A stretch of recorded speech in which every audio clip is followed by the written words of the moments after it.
கர்த்தருடைய நாமத்துக்கு உண்டாவதாக. Price the Lord. கர்த்தராகிய இயேசு கிறிஸ்துவின் நாமத்துக்கு மகிமை உண்டாவதாக. இந்த புதன்கிழமை ஆராதனைக்கு வந்திருக்கிற ஒவ்வொருவரும் தேவன் ஆசீர்வதிப்பாராக.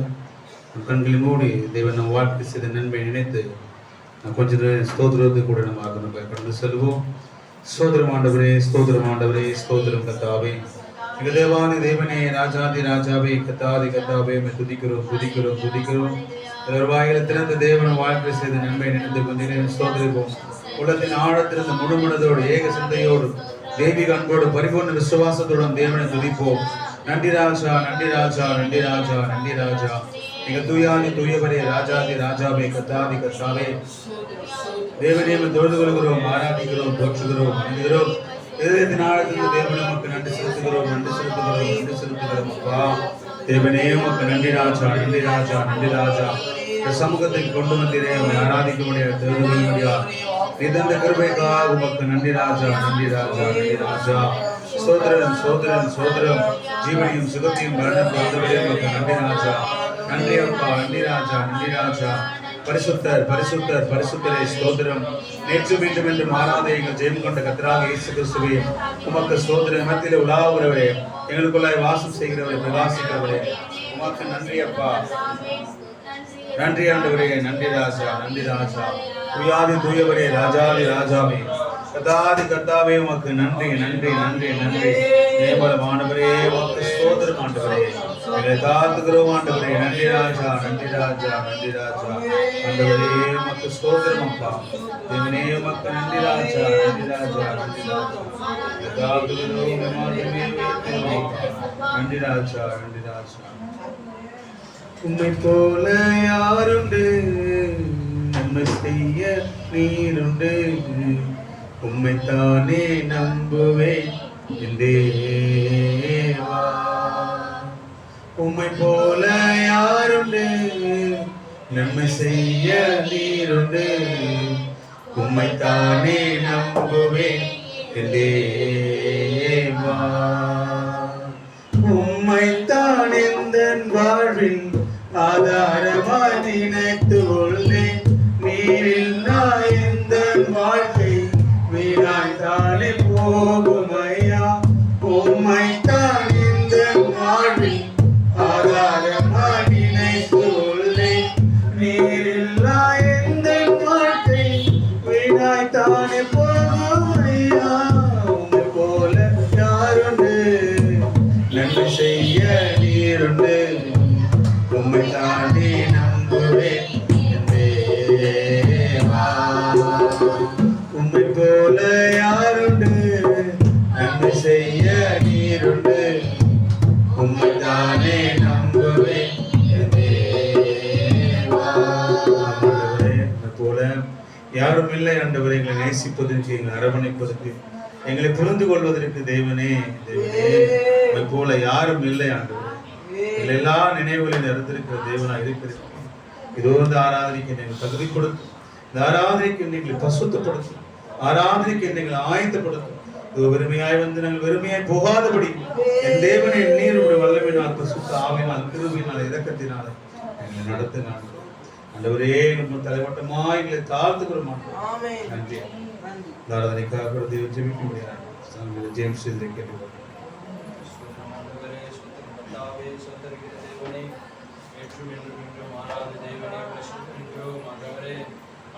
ஆசீர்வதிக்கப்பட்ட இந்த ஆண்டவரே, இந்த மாலை வேளையிலும் உங்களுடைய சமூகத்தில் வருகிற ராஜா ஆண்டவரே, இந்த வேளையில கர்த்தாவே உங்களுடைய சமூகத்தில் ஆண்டவரே உங்களுடைய ஜீவனோட சுகபலத்தோடு கொண்டு வந்ததுக்காக நன்றி செலுத்துகிறோம் கர்த்தாவே. ஆண்டவரே, இந்த வேளையில கர்த்தாவே உங்களுடைய வார்த்தையை நாங்கள் கேட்க முடியாது தேவனே. வந்திருக்கோம் ராஜா, ஜீவனுள்ள வார்த்தையை நீ தரும்படியாய் ஆண்டவரே உங்களுடைய சமூகத்தில் வந்திருக்கோம் கர்த்தாவே. ஆண்டவரே, ஆவியோடு உற்சாகத்தோடு ஆண்டவரே உங்களுடைய வார்த்தையை கேட்க எங்களுக்கு உதவி செய்ய கர்த்தாவே. குற்ற குறைகள், பாவங்கள், எல்லா விசுவாசங்கள் எல்லாவற்றையும் எடுத்து போடு கர்த்தாவே. தேவதாமே இந்த ஆண்டவரே பாடல் கூட ஆசீர்வதியும் கர்த்தாவே. வார்த்தை கொடுக்கிற சகோதரை மறைத்து ஆண்டவரே நீரே பேசும்படியாய் ஒவ்வொரு வார்த்தையானது ஆண்டவரே எங்களுக்கு வல்லமையோட ஆவியோடு வெளிப்பாடோடு வர உதவி செய்ய ராஜா. நாங்கள் வந்தவர்கள் வெறுமையாய் போகாதபடி ஆண்டவரே இந்த புதன்கிழமை ஆனதில் நாங்கள் தேவனோட பாடத்தை கற்றுக்கொண்டு போக எங்களுக்கு உதவி செய்ய ராஜா. ஆண்டவரே எங்களுக்கு ஆண்டவரே ஆவிக்குரிய வார்த்தையை தரப்போவதற்காக நன்றி செலுத்துகிற கர்த்தாவே, எல்லாவற்றும் இந்த கரத்தில் ஒப்புக் கொடுக்கிற கர்த்தாவே, இந்த நாம மகிமைக்கின்ற இந்த ஆராதனை இருக்கிற கர்த்தாவே, தொடக்கம் முதல் முடிவரை நீரே வழி நடத்து கர்த்தாவே. மீட்பர் ரட்சகருமா இருக்கிற கர்த்தராகிய இயேசு கிறிஸ்து நாமத்தினால் ஜெபிக்கிறேன். அல்லேலூயா. கர்த்தருடைய நாம மகிமைக்காக பாடலை பாடும் தேவனை ஆராதிப்போம். பாடல் புத்தகத்திலே 152வது பாடல்.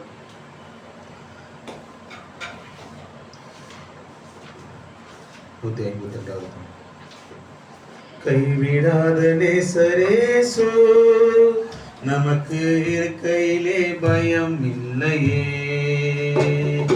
கைவிடாத நேசரேசு நமக்கு இருக்கையிலே பயம் இல்லையே. கூப்பிடுகிற காக்கை குஞ்சுக்கும் விழிப்பூட்டும் தேவன் அல்லவா. கூப்பிடுகிற காக்கை குஞ்சுக்கும் விழிப்பூட்டும் தேவன் அல்லவா. அவைகளை பார்க்கிறோம் மேன்மையான நன்மையும் போஷிப்பது நிச்சயம் அல்லவா. தினம் போஷிப்பது நிச்சயம் அல்லவா. கைவிடாத நேசரேசு நமக்கு இருக்கையிலே பயம் இல்லையே. கைவிடாத நேசரேசு நமக்கு இருக்கையிலே பயம் இல்லையே. 5 அப்பமும் 2 மீனையும் பெருக செய்த தேவன் அல்லவா. 5 அப்பமும் 2 மீனையும் பெருக செய்த தேவன் அல்லவா. 1000 அற்புதங்கள் செய்பவர் நன்மையால் திருப்தியாக்குவார். தினம் நன்மையால் திருப்தியாக்குவார். கைவிடாத நேசரேசு நமக்கு இருக்கையிலே பயம் இல்லையே. கைவிடாத நேசரேசு நமக்கு இருக்கையிலே பயம் இல்லையே. மனிதர் உதவிகள் அற்று போனாலும் கரத்திலிருந்து உதவி கிடைக்குமே. மனிதர் உதவிகள் அற்று போனாலும் கரத்திலிருந்து உதவி கிடைக்குமே. பல வழிகள் திறக்குமே. பாரு நம்மை நடத்துவார்.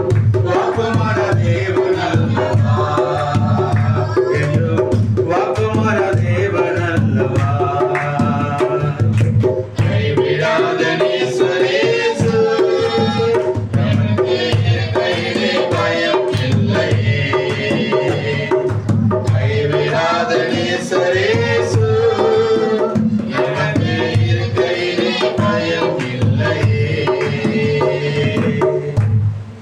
நன்றி ஆண்டவரே, நன்றி ராசா. பாடலில் ஒவ்வொரு தேவன் ஆசிரிப்பாராக. நம்ம எழுந்து கூட நிற்போம். வார்த்தைக்காக மீதியான நேரத்தை நம்ம வார்த்தை கை கொடுப்போம். ஒரு குரசன் பாடும்போது வார்த்தைக்காக நம்ம நைபர் முன்பாக நம்ம அழைப்போம். நம்பிடுவே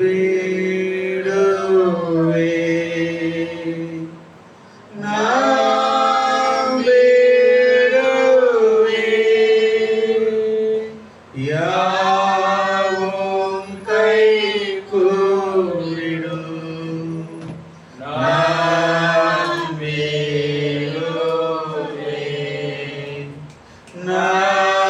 நம்பிடுவே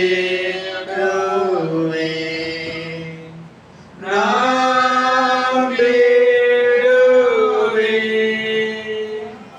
யாவும் கை கூடிடும். நம்பிடுவே.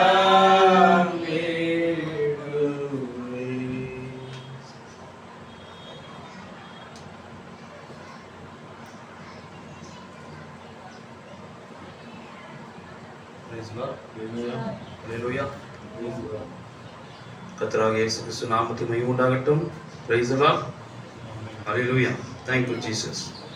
நாம் நின்று கொண்டிருக்கிற வேளையிலே பரிசுத்த வேதத்திலிருந்து வாசிக்க முடியாது தெரிந்து கொள்ளப்பட்ட வேத வசனம் அப்போஸ்தலர் எழுதின நிருபம் 1ஆம் அதிகாரம். அதாவது சகோதரர் ஆபிரகாம் வந்திருக்காரு, அவருக்கு ஒரு வேதாகமத்தை கொடுங்க.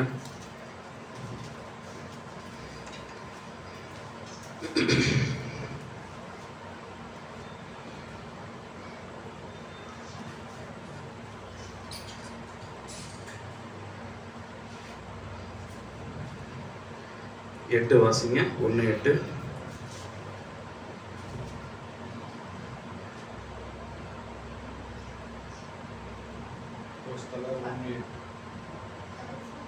பரிசுத்தாவி உங்களிடத்தில் வரும்போது நீங்கள் பலனடைந்து எருசலேமிலும் யூதா முழுவதிலும் சமரியாவிலும் பூமியின் கடைசி பரிந்தும் எனக்கு சாட்சிகளாய் இருப்பீர்கள் என்றார்.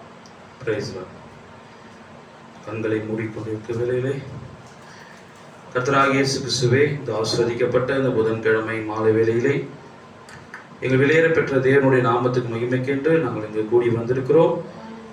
எங்களுடைய சித்தத்தின்படி அல்ல ஆண்டவரே, உங்களுடைய சித்தத்தின்படி நாங்கள் வந்திருக்கிறோம். எங்களுடைய எண்ணங்கள், இயக்கங்கள் எல்லாவற்றையும் அறிந்திருக்கிற கர்த்தராகிய இயேசு கிறிஸ்துவே, இந்த பூமியிலே உண்மை தவிர வேற எங்களுக்கு ஒரு நாதி இல்லையப்பா. நாங்கள் விழுந்தாலும் எழுந்திருந்தாலும் எல்லாவற்றும் ஆண்டவரே நீர் ஒருவர் இருக்கிறேன் என்பதை மாத்திரமே நாங்கள் விசுவாசிக்கிற ஜனங்களாக இந்த பூமியில் இருக்கிறோம். இயேசுவே, எங்களுடைய எல்லாம் பலவீனம் அற்றுப்போன பிறகும் இயேசு கிறிஸ்து என்கிற ஒரு பலனானவர் எங்கள் கூட இருக்கிறார் என்பதை உறுதிப்படுத்தும்படியாக இந்த மாலைகளில் நாங்கள் வந்திருக்கிறோம். எங்களுடைய பலத்தினால் நாங்கள் வரவில்லை கர்த்தராகிய இயேசு கிறிஸ்து, உங்களுடைய பலத்தினால் நாங்கள் வந்திருக்கிறோம் அப்பா. இந்த ஆராதனை கர்த்தராகிய இயேசு கிறிஸ்து நாமத்தால் தொடக்கம் முதல் முடிவு மட்டுமாய் நடத்தித்தார் ஆண்டவரே. வார்த்தையோடு உங்களுடைய பரிசுத்தாவின் அபிஷேகத்தோடு ஆண்டவர் இந்த வல்லமையோடு தெய்வீக சுகமளித்தலோடு பரிசுத்தாவியை எங்கள் தரும்படியாக ஒப்புக் கொடுக்கிறோம். புதிதாக வந்திருக்கிற சகோதரர் ஆபிரகாமையும் தகப்பன ஆபிரகாமையும் அவருடைய கர்த்தாவை பலவீனத்தையும் எடுத்து போட்டு அவரை தேவன் தாமே ரட்சிக்கும்படியாக ஒப்புக் கொடுக்கிறோம். கர்த்தராகிய இயேசு கிறிஸ்துவின் நாமத்தில் வந்த ஒவ்வொருவரையும் ஒப்புக் கொடுத்து ஜெபிக்கிறேன். ஆமென். Praise the Lord. நாம் காரணம்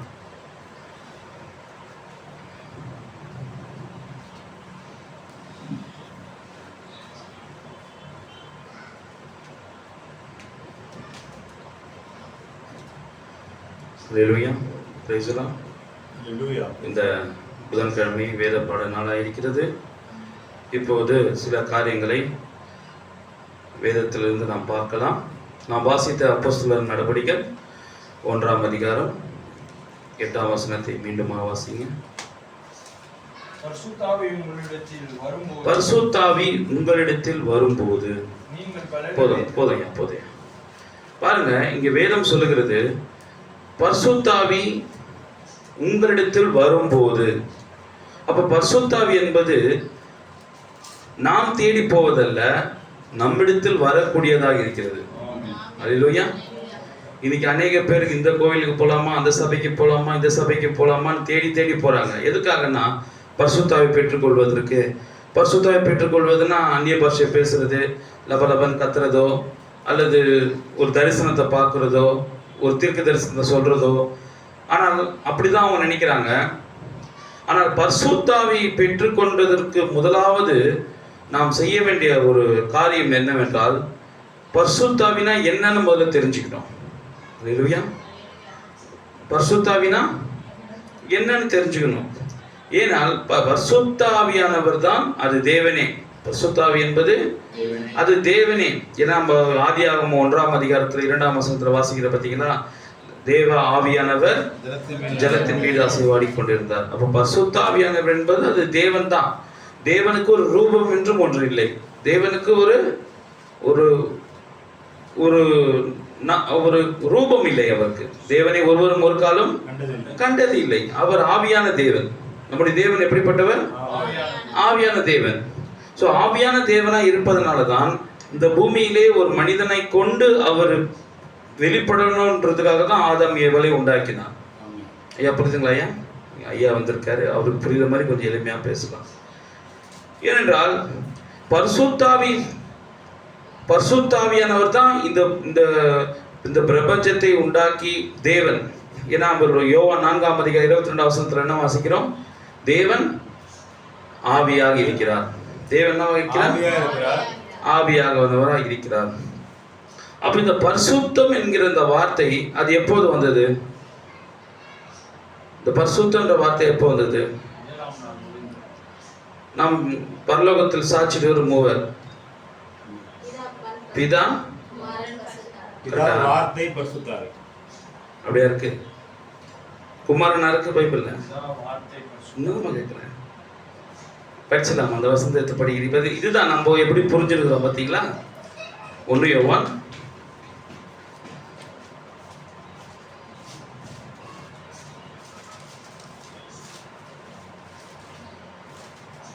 4ஆம் அதிகாரம் 5ஆம் அதிகாரம் 7ஆம் வசனம். நீங்க யாரும் வாசிக்காதீங்க, வினோத் எலிசபெத் சகோதரியை வாசிக்கிட்டோம்.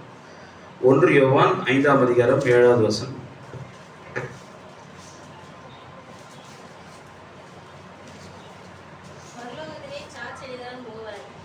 பிதா குமாரன் பரிசுத்தாவி. பிதா குமாரன் பரிசுத்தாவி. வார்த்தை. பழைய ஏற்பாட்டுல தேவன் என்னவா இருந்தாரு? வார்த்தையா இருந்தார். புதிய ஏற்பாட்டுல தேவன் என்னவா இருந்தாரு? மாம்சமா இருந்தார். இன்றைக்கு என்னவா இருக்கிறார்? தேவன் பரிசுத்தாவியா இருக்கிறார். ஆனால் பரலோகத்துல சாட்சியிடும் போது பிதா வார்த்தை பரிசுத்தாவின்னு இருக்குது. இப்ப இங்க நடுவுல குமாரன் எங்க போனாரு? நடுவுல இந்த குமாரன் எங்க போனாரு? அப்ப இந்த குமாரன் தான் வார்த்தை. குமாரன் என்கிற ஒரு சரீரமா இருந்தது. வார்த்தை குமாரன் என்கிற ஒரு சரீரத்தில் இருந்தது, சரீரமாகவே இருந்தது. அதுதான் இயேசு சொன்னாரு, நான் பிதாவின் இடத்திலிருந்து வந்தேன். அவர் எங்கிருந்து வந்தாரா? நான் பிதாவின் இடத்திலிருந்து வந்தேன். பிதாவின் இடம் என்பது அதுதான் அந்த வார்த்தை என்கிற ஸ்தானம். அந்த பிதாவின் இடம் வார்த்தை. இப்ப நீங்க எங்க சுத்தினாலும் அது வார்த்தையில தான் வந்து நிற்கும்.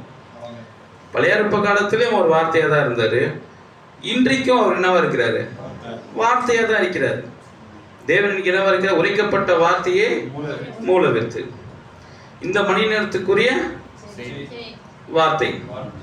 அப்போ தேவன் எப்போதுமே ஒரு வார்த்தையா தான் இருக்கிறார். இது நம்ம புரிஞ்சுக்கிட்டோம்னு வச்சுங்களேன், ஒரு படங்களையோ அல்லது ஒரு சிலுவையோ இது வேற ஏதோ ஒரு உருவத்தையோ நம்ம பார்க்க வேண்டிய அவசியம் கிடையாது.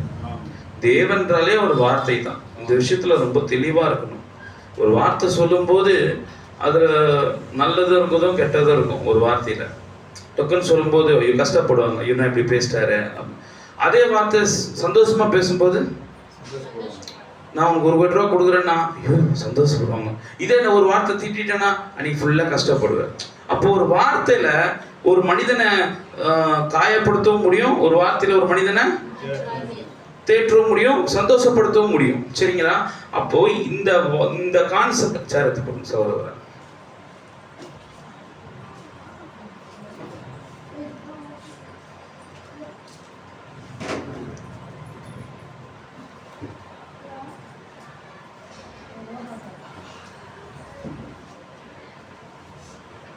அப்ப பரிசுத்தாவியானவரா இருக்கும்போது அந்த பரிசுத்தாவியோடைய வேலையே என்னன்னா, அது தன்னிச்சையா செயல்படாது.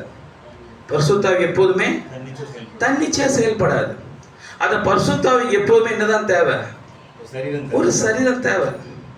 புரிஞ்சுங்க, ஒரு பரிசுத்தாவிக்கு எப்போதுமே ஒரு சரீரம் தேவை. அதனால்தான் தேவன் ஏதேன் தோட்டத்தை படைத்து ஆதாம் ஏவாளை படைக்கும் போது அந்த பரிசுத்தாவிய அவன் நாசியிலே ஜீவ சுவாசத்தை ஊதினார், அவன் ஜீவாத்மானான். அப்போ அந்த ஜீவ சுவாசத்தை ஊதுவது என்பது தேவனே ஆதாம், அந்த பரிசுத்தாவி தான் ஆதாம் பெற்றிருந்தான். அவன் மண்ணால் எடுக்கப்பட்ட சரீரத்தை பிறகு அவன் பரிசுத்தாவி தான் தேவன் அவனுக்கு கொடுத்தார். ஆதாமுக்கு என்ன கொடுத்தார்? அந்த பரிசுத்தாவி தான் அவனுக்கு ஒரு திரையாகவே இருந்தது. அவன் பரிசுத்தாவி பெற்றுக் கொண்டதுனால தான் அவனுக்குள்ள இருந்த அந்த தேவனுடைய ஆவி, பரிசுத்தாவி, அது ஆளுகை செய்தது. சிருஷ்டிப்பு நீ நான் ஆளுகை செய்ய முடியாது. சிருஷ்டிப்ப படைக்கப்பட்ட பொருளை நீங்களும் நான் ஆளுகை செய்ய முடியாது. அப்போ சிருஷ்டிக்கப்பட்ட பொருள் அது சொல் பேச்சை, யார் சொல் பேச்சை தான் கேட்கும்? யாரு படைச்சாங்களோ அவங்க பேர் தான் கேட்கும்.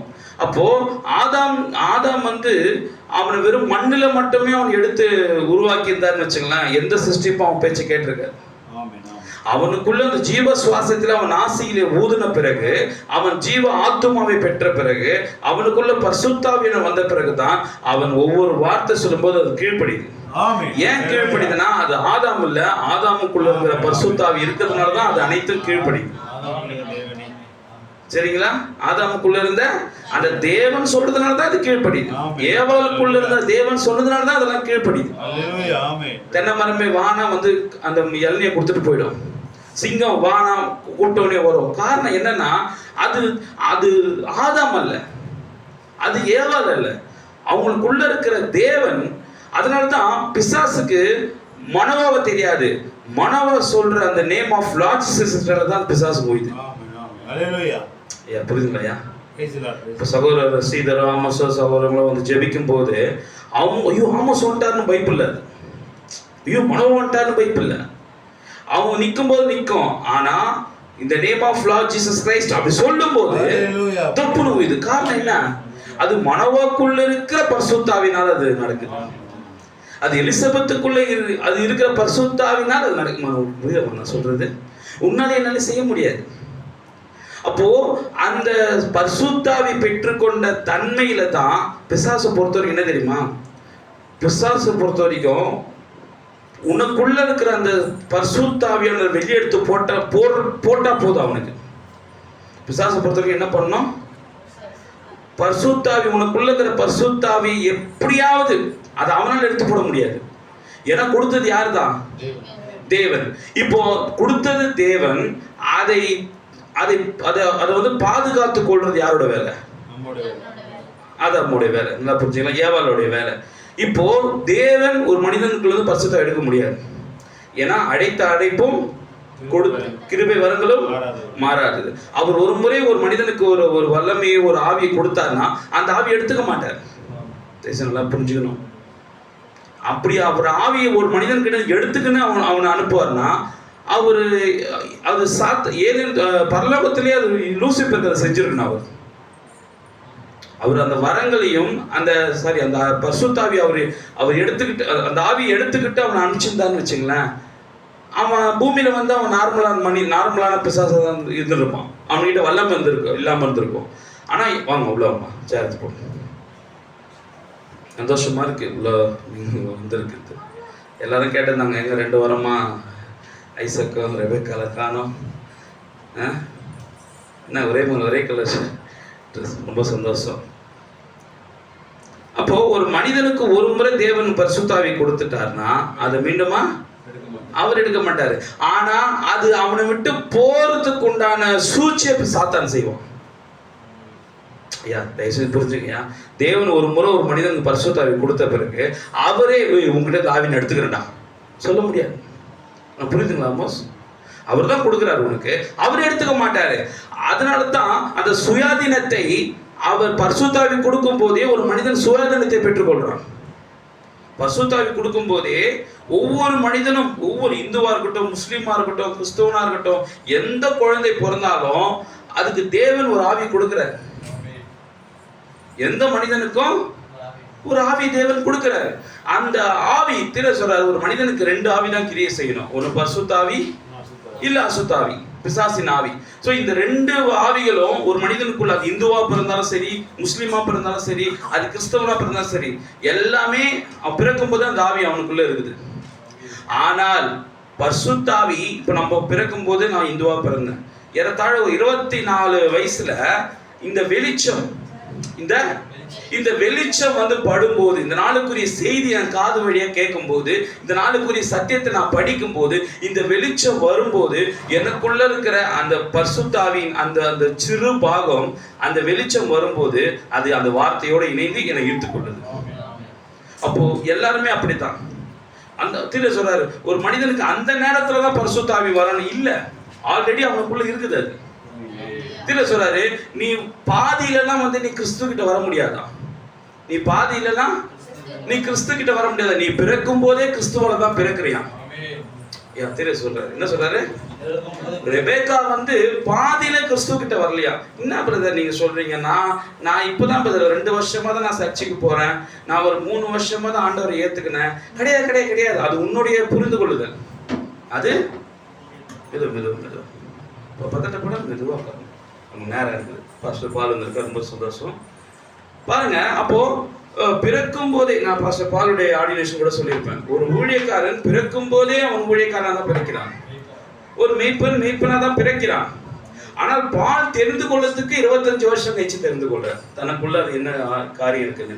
அப்போ ஒரு குழந்தை பிறக்கும் போதே அது பரிசுத்தாவினால் அசுத்தாவினாலும் தான் அது ரெண்டுமே இருக்குது அதுகிட்ட. ஆனால் அது ஏற்ற நேரத்தில் வரும்போது அது பரிசுத்தாவி வெளிப்படுத்துதா அல்லது அசுத்தாவி வெளிப்படுத்துதான்றத பார்க்கணும்.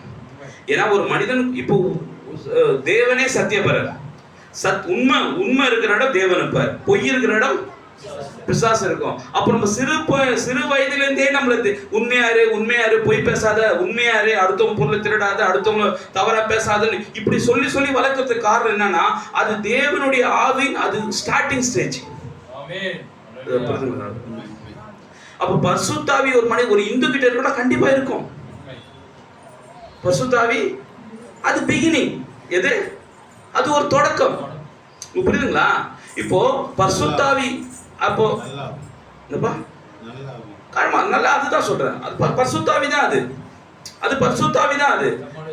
அது வந்து ஒரு ஸ்டார்டிங்ல இருக்குது. எது? இப்போ யோவான் எடுத்துங்க, அவன் பிறக்கும் போதே பரிசுத்தாவி பெற்றானா இல்லையா? கர்ப்பத்திலே வயிற்றிலே பரிசுத்தாவி பெற்றானா இல்லையா? ஆனா 30 வயசு வரைக்கும் அவன் எந்த வித ஆக்டிவிட்டியும் இல்லாம இருக்கிறான். புரியுதுங்களா? 30 வயசு வரைக்கும், 30 வயசு கழிச்சு கலையில வரான். அப்போ வரும்போது நான் தேவனோட ஊழியக்காரன், விரிய பாம்பு குட்டிகள்னு சொல்லும் போது அப்போதான் பரிசுத்தாவி பெற்றுக்கொள்றேன்னா, அதுதான் சொல்லுவார் பாரு, வேதத்துல இருக்கு, நான் உன் தாயின் கர்ப்பத்திலே உருவாக முன்னே உன்னை தெரிந்து கொண்டேன். அப்ப அந்த தெரிந்து கொள்ளுதலே ஒரு ஹோலி ஸ்பிரிட் தான். ஏன் தெரிந்து கொள்றாருன்னா, பரிசுத்தாவின் பாகம் தானே நீ தெரிந்து கொள்றாரு. என்ன தெரிந்து கொள்றாரு? நீ பரிசுத்தாவியோட ஒரு பாகம் தானே நீ தெரிந்து கொள்றாரு. எல்லா இந்துக்களையும் பரிசுத்தாவின் பாகம் தான் தெரிந்து கொள்றாரு. அந்த இந்துவா பிறந்தனால தான் இன்னைக்கு ஆபிரகாம் 80 வயசுல 81 வயதுல இன்னைக்கு வந்து மரியாதை சகோதரியுடைய தகப்பனார் 81 வயசுல வந்திருக்கிறாருன்னா, அவர் 81 வயசுல இன்னைக்கு தேவன் தெரிந்து கொள்ளல. அவர் பிறக்கும் போதே தாயின் கருவில் உருவாகும் முன்னே இந்த ஆபிரகாம் தெரிந்து கொண்டார். உண்மைங்களா? அல்லேலூயா. அப்போ ஒரு பரிசுத்தாவி இல்லைன்னு சொல்ல முடியுமா? பரிசுத்தாவி மனிதன் கிட்ட இருக்கிறதுனால தான் அவன் இங்க வந்து உட்காந்துக்கிறான்.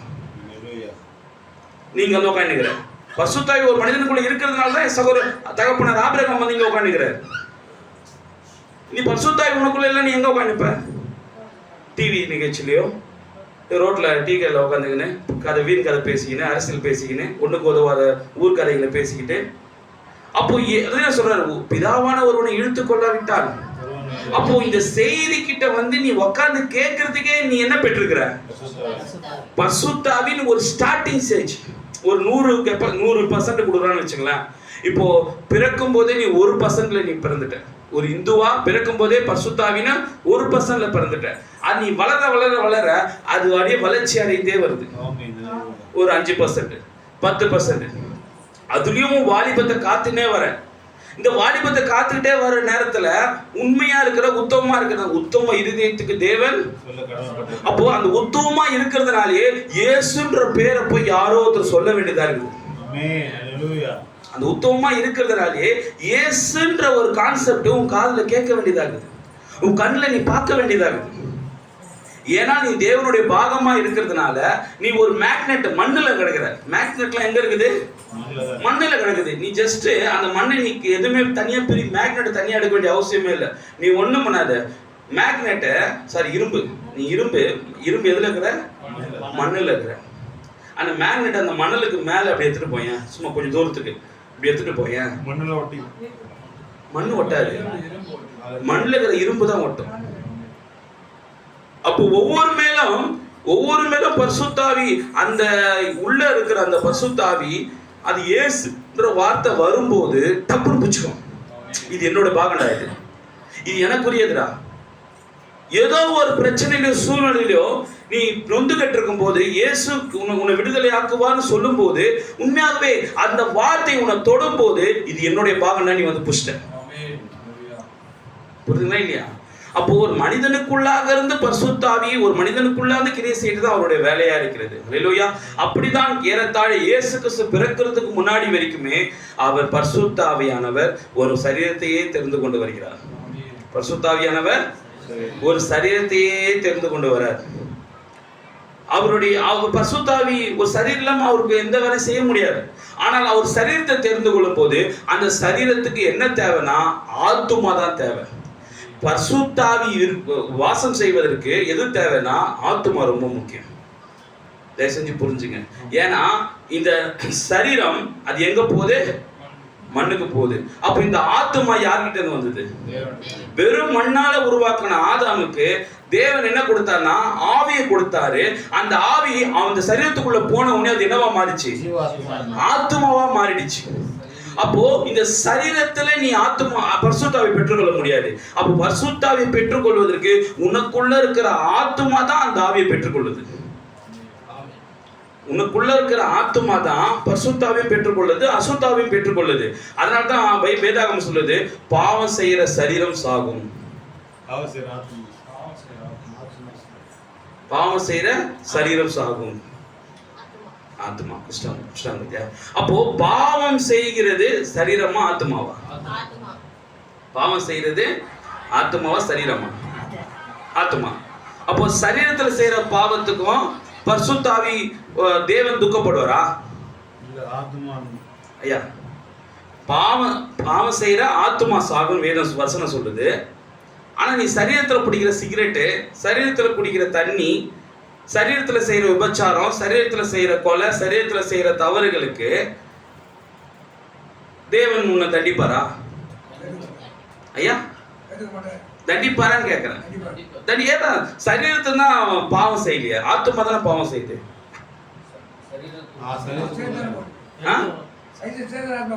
கரெக்டா சொன்னாரு. அப்போ ஒரு சரீரம் செய்யுதுன்னா அது செய்யறதுக்கு முன்னாடி ஆத்மா சொல்றது இதை செய்யணும். புரியுதாயா? உன் சரீரம் செய்யறதுக்கு முன்னாடியே உன் சிந்தை சொல்லுது கடைக்கு போ, சிகரெட்டை வாங்கு, பத்தவை. அது சொல்லிச்சு, சரீரம் செஞ்சிச்சு. கரெக்டா? கடைக்கு போ, 160 ரூபா கொடுத்து சரக்கு வாங்கு, பாட்டில் ஓடி சாப்பிடு, ஏதோ சொல்லுது, சரீரம் செய்யுது. அப்போ இந்த சரீரத்துல செய்யற தவறுக்கு முதலாவது எதுல நீ தவறு செஞ்ச? உன் ஆத்மாவில் ஏதோ ஒண்ணு வந்து சொல்லுது, இதை செய், விபச்சாரம் செய், பொய் பேசு, திருடு, ஏதோ ஒண்ணு சொல்லுதுங்களா?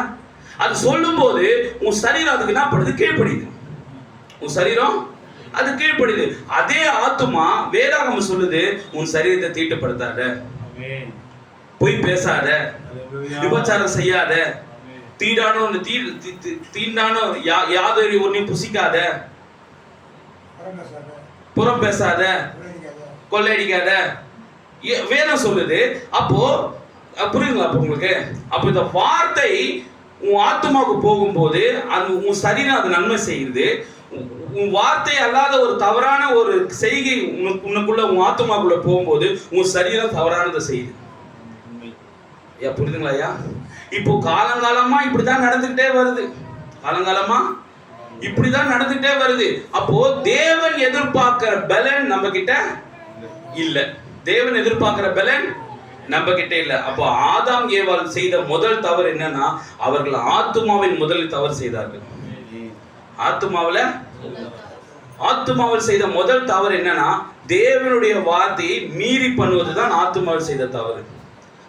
ஏவாள் செய்த முதல் தவறு என்ன? சரீரத்துல தவறு செய்யல. அவள் செய்த முதல் தவறு தன் தேவனுடைய வார்த்தையை அவ தவறா புரிஞ்சுக்கிறான். பிசாசு அதுதான் சொன்ன பார்த்தீங்க ஆரம்பத்துல. பிசாசானது எப்போதுமே உன்னை தேவனுடைய பரிசுத்த ஆவி அவர் எடுக்கிறதுக்கு அவர்கிட்ட அந்த வல்லம் அந்த காரியம் இல்ல, கொடுத்தது எடுக்க மாட்டாரு. ஆனா நீ நினைச்சா அந்த ஸ்பிரிட்டை உனக்குள்ள இருந்து வெளியே அனுப்பிட முடியும். ஒரு முறை அந்த கிஃப்டை நீ தேவன் கிட்ட இருந்து வாங்கிட்டீங்கன்னா அதை திரும்பவும் நீ தான் அதை காத்து கொள்ளணும். அந்த கிஃப்ட் என்ன பண்ணணும்? பரிசுத்தாவியை நீ அந்த ஸ்பிரிட்டை நீ பெற்றுக்கொண்ட பிறகு அது ஆட்டோமேட்டிக்கா உனக்குள்ள இருந்து அது கிரியை செய்ய ஆரம்பிக்கும். அது தேவனுடைய பரிசுத்தாவி உனக்குள்ள வந்துட்டாலே அது ஆட்டோமேட்டிக்கா என்ன பண்ணும்? பலன் அடையும். அந்த வசனம் சொல்றது, பரிசுத்தாவி உங்களிடத்தில் வரும்போது நீங்கள் பலன் அடைந்து. ஃபர்ஸ்ட் என்ன, பரிசுத்தாவி உங்ககிட்ட வரணும்னா, ஆனா அந்த பரிசுத்தாவி வருவதற்கு நீ என்ன செய்ய வேண்டியதா இருக்கு? லூக்கா 24ஆம் அதிகாரம்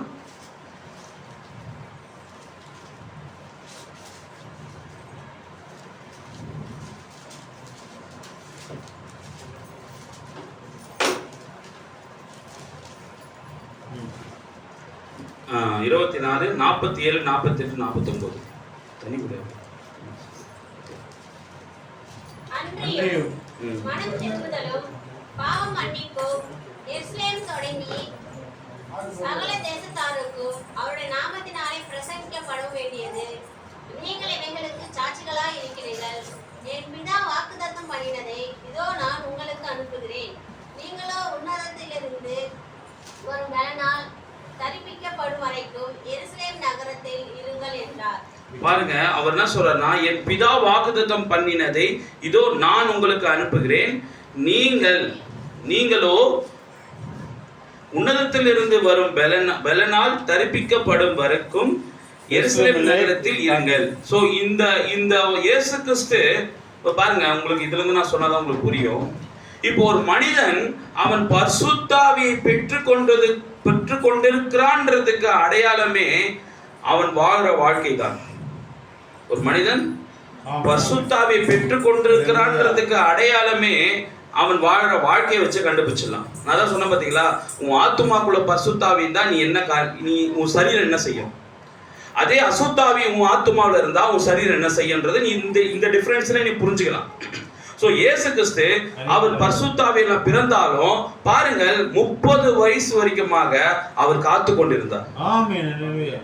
அவர் இயேசு கிறிஸ்து பிறக்கும் போது எப்படிதான் பிறக்கிறாரு? இதுதான் நான் சொன்னேன், நீங்க யாரும் சரியா கவனிக்கல. இயேசு கிறிஸ்து எப்படி பிறக்கிறாரு? பரிசுத்தாவினால் தான் பிறக்கிறாரு. சரிங்களா? அவர் பிறக்கும் போதே பரிசுத்தாவினால் தான் பிறக்கிறாரு. ஆனால் அந்த பரிசுத்தாவின் அதோடைய காரியம் 30 வயசு வரைக்குமாக அந்த பரிசுத்தாவியோட வேலை அவர் அந்த காரியம் எதுவுமே செய்யவே இல்லை. தாய் தகப்பனுக்கு வெறுவனுமே கீழ்ப்படிந்திருந்தார். நீயும் நானும் அதே போலதான். நாம் பிறக்கும் போதும் பரிசுத்தாவில தான் நம்ம பிறக்கிறோம். ஆனா நம்ம 25-30 வயசு வரைக்கும், ஐயாலாம் வந்து பாத்தீங்கன்னா 50-60 வயசுல தான் இயேசு கிறிஸ்து தெரிஞ்சுக்கினாரு. கரெக்டுங்களா ஐயா? அப்ப 60 வயசு வரைக்கும் இயேசு கிறிஸ்து 30 வயசு வரைக்கும் பரிசுத்தாவி குச்சி பரிசுத்தாவிக்காக அவர் பரிசுத்தாவியால பிறந்தாலும் ஆனால் பரிசுத்தாவியா அவர் பெற்றுக்கொள்ள வேண்டியதா இருக்குது. நான் அதுதான் சொன்னேன், நீ பிறக்கும் போதே பரிசுத்தாவி பிறந்தாலும் ஆனால் நீயும் ஒரு நேரத்தில் பரிசுத்தாவி பெற்றுக்கொள்ள வேண்டியதா இருக்குது. தகப்பனார் ஆபிரகாம் அவர்கள் பரிசுத்தாவினால் பிறந்தாலும் 50-60 வருஷம் கழிச்சு அவரும் பரிசுத்தாவி பெற வேண்டியதா இருக்குது. புரியுதாமா? 30 வயசு கழிச்சு 30 வருஷம் கழிச்சு இயேசு கிறிஸ்துக்கு பரிசுத்தாவின்ற ஒரு கான்செப்டே வருதுன்னா அதுக்கு அவர் போன இடம் ஒரு மெய்ப்பன் கிட்ட இல்லை. இயேசு கிறிஸ்துவே பரிசுத்தாவியை பெற்றுக்கொள்வதற்கு அவர் போன இடம் ஒரு சபைக்கு இல்லை. இயேசு கிறிஸ்துவே பரிசுத்தாவியை பெற்றுக்கொள்வதற்கு அவர் போன இடம் ஒரு சகோதரர் கிடையாது. அப்ப இயேசு கிறிஸ்துவே அன்றைக்கு அவர் பரிசுத்தாவை பெற்றுக்கொள்வதற்கு அவர் போன இடம் எங்க? யோவான் ஸ்நானன் யாரு? அப்போ அடிப்படையாவே ஒரு மனிதன் பரிசுத்தாவை பெற்றுக்கொள்வதற்கு ஒரு மனிதன் எப்படி மனுஷனா வாழணும், தேவனுடைய பிள்ளையா எப்படி இருக்கணும், தேவனுடைய குமாரனா இருந்தா எப்படி இருக்கணும்ன்றதுக்கு முதல் அடையாளம் யார் நம்மளுக்கு? இயேசு கிறிஸ்து. அதுதான் சொன்னேன், கரெக்டா கவனிங்க. ஒரு மனிதன் தேவனுடைய குமாரனா எப்படி இருக்கணும், தேவனுடைய பரிசுத்தாவினால எப்படி வாழணும், எப்படி மரிக்கணும், எப்படி உயிர்த்தெழணும், எப்படி ராப்சர்ல போகணுன்றதுக்கு முன்மாதிரி நமக்கு யார் தான்? இயேசு கிறிஸ்து தான். இப்ப இந்த இயேசு கிறிஸ்துவானவர் பிறந்து 30 வருஷம் கழிச்சு அவர் பரிசுத்தாவை பெற்றுக்கொள்வதற்கு அவர் போன இடம் எது? ஆர்சி சபையா? பெந்தகோஸ்தே சபையா? சிபிஎம் சபையா? ஏஎஃப்டி சபையா? அவர் எங்க தான் போனாரு? அவர் தீர்க்கதரிசி கிட்ட தான் போறாரு. அல்லேலூயா. ஏன்னா இந்த இந்த இயேசு கிறிஸ்து ஞானஸ்தானம் கொடுக்கு பரிசுத்தாவி பெறுவதற்கு முன்னாடி ஏற்கனவே ஒரு மாம்சத்தில் பிறந்த சரீரத்தில் இருக்கிற ஒருத்தர் ஆல்ரெடி பரிசுத்தாவி பெற்றுக்கொண்டார். யார் அது? யோவான் ஸ்நானகன். இயேசு கிறிஸ்து பரிசுத்தாவியை பெற்றுக் கொண்டிருந்தார். பிறக்கும் போதே பரிசுத்தாவி தான் பிறந்தாரு. ஆனால் ஒரு மாம்ச சரீரத்தில் பிறந்த ஒரு நபர், மாம்ச இச்சையில் பிறந்த ஒரு நபர், சகரியாவுக்கும் எலிசபெத்துக்கு பிறந்த ஒரு மாம்சத்தில் பிறந்த நபர், அவர் பரிசுத்தாவை பெற்றுக் கொண்டது எப்படின்னா கர்ப்பத்திலே போய் பரிசுத்தாவை பெறாரு. கர்ப்பத்திலே வயிற்றில் இருக்கும் போதே பரிசுத்தாவை பெறாரு. அப்படி முதலாவது பரிசுத்தாவை அவர் பெற்றதுனாலதான் அந்த தீர்க்கதரிசியானவர் இயேசு கிறிஸ்துக்கு ஞானஸ்தானம் கொடுக்கிறார். இயேசுக்கு ஞானஸ்தானம் கொடுக்கும் போது அப்போது அங்க பாருங்க, இயேசுக்கு ஒரு கன்ஃபர்மேஷன், யோவான் ஸ்நானனுக்கு ஒரு கன்ஃபர்மேஷன் வருது. இவர் என்னுடைய நேசகுமாரன், இவர் நான் பிரியமா இருக்கிறேன்னு சொல்லும் போது இப்போ யோவான் ஸ்நானனுக்கு கன்ஃபர்மேஷன் ஆயிடுச்சு, இவர் தான் அந்த மேசியா என்ற ஒரு கன்ஃபர்மேஷன் ஆயிடுச்சு. புரியுதுங்களா? அப்போ ஒரு ஞானஸ்தானம் எடுத்த பிறகு பரிசுத்தாவி வருகிறது. பரிசுத்தாவி வந்த பிறகு இப்போ இயேசு கிறிஸ்து 30 வருஷம் வரைக்கும் போய் தச்சர் வேலை செஞ்சாரு, அப்பாவுக்கு போய் ஹெல்ப் பண்ணாரு, சுத்தியத்தை அடிச்சிருந்தாரு, ஆணியத்தை அடிச்சிருந்தாரு, பாலிஷ் போட்டிருந்தாரு உட்டுக்கலாம். ஆனா பரிசுத்தாவி வந்த பிறகு அவரால் என்ன பண்ண முடியல. அதன் பிறகு அப்போ பரிசுத்தாவி ஒரு மனிதனுக்கு கொடுக்கப்படுகிற நோக்கம் என்ன? ஊழியம் மட்டும் இல்ல, நீ யாருன்றதை காட்ட வேண்டியதா இருக்கு. பரிசுத்தாவி அவர் பரிசுத்தாவை பெற்ற பிறகுதான் அவர் யார் என்பதை அது காண்பிக்கிறதா இருக்கு.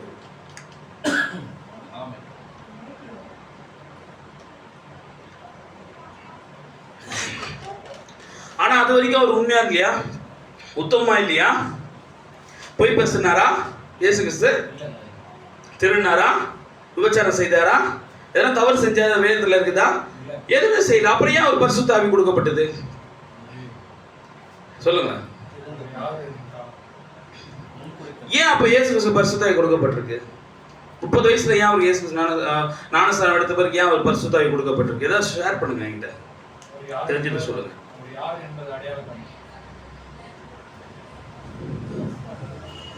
இயேசுக்குள்ள தேவன் இருக்கிறார் என்பதற்காக தான் அந்த பரிசுத்தாவி கொடுக்கப்பட்டது.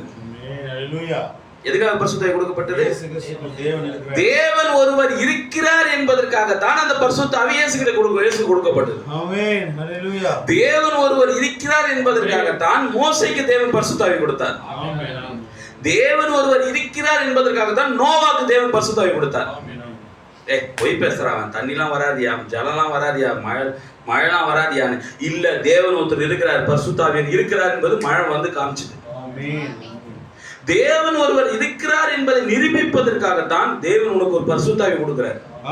ஏன்னா அவர் தன்னிச்சையா செய்யப்பட முடியும், ஆனா செய்ய முடியாது. ஏன்னா மனிதர்களுக்கு மனிதனை கொண்டுதான் அவர் சொல்லணும்னு கடமைப்பட்டிருக்கார். புரிஞ்சுக்கலாமா? அப்ப இயேசுக்கு ஏன் பரிசுத்தாவி கொடுத்தாருன்னா, அதான் இயேசு சொன்னாரு, நானும் பிதாவும் ஒன்றாய் இருக்கிறோம். அப்போ என்னை கண்டவன் பிதா. அப்போ அந்த ஜனங்கள்லாம் பிதாவை யார நினைச்சிருந்தாங்க?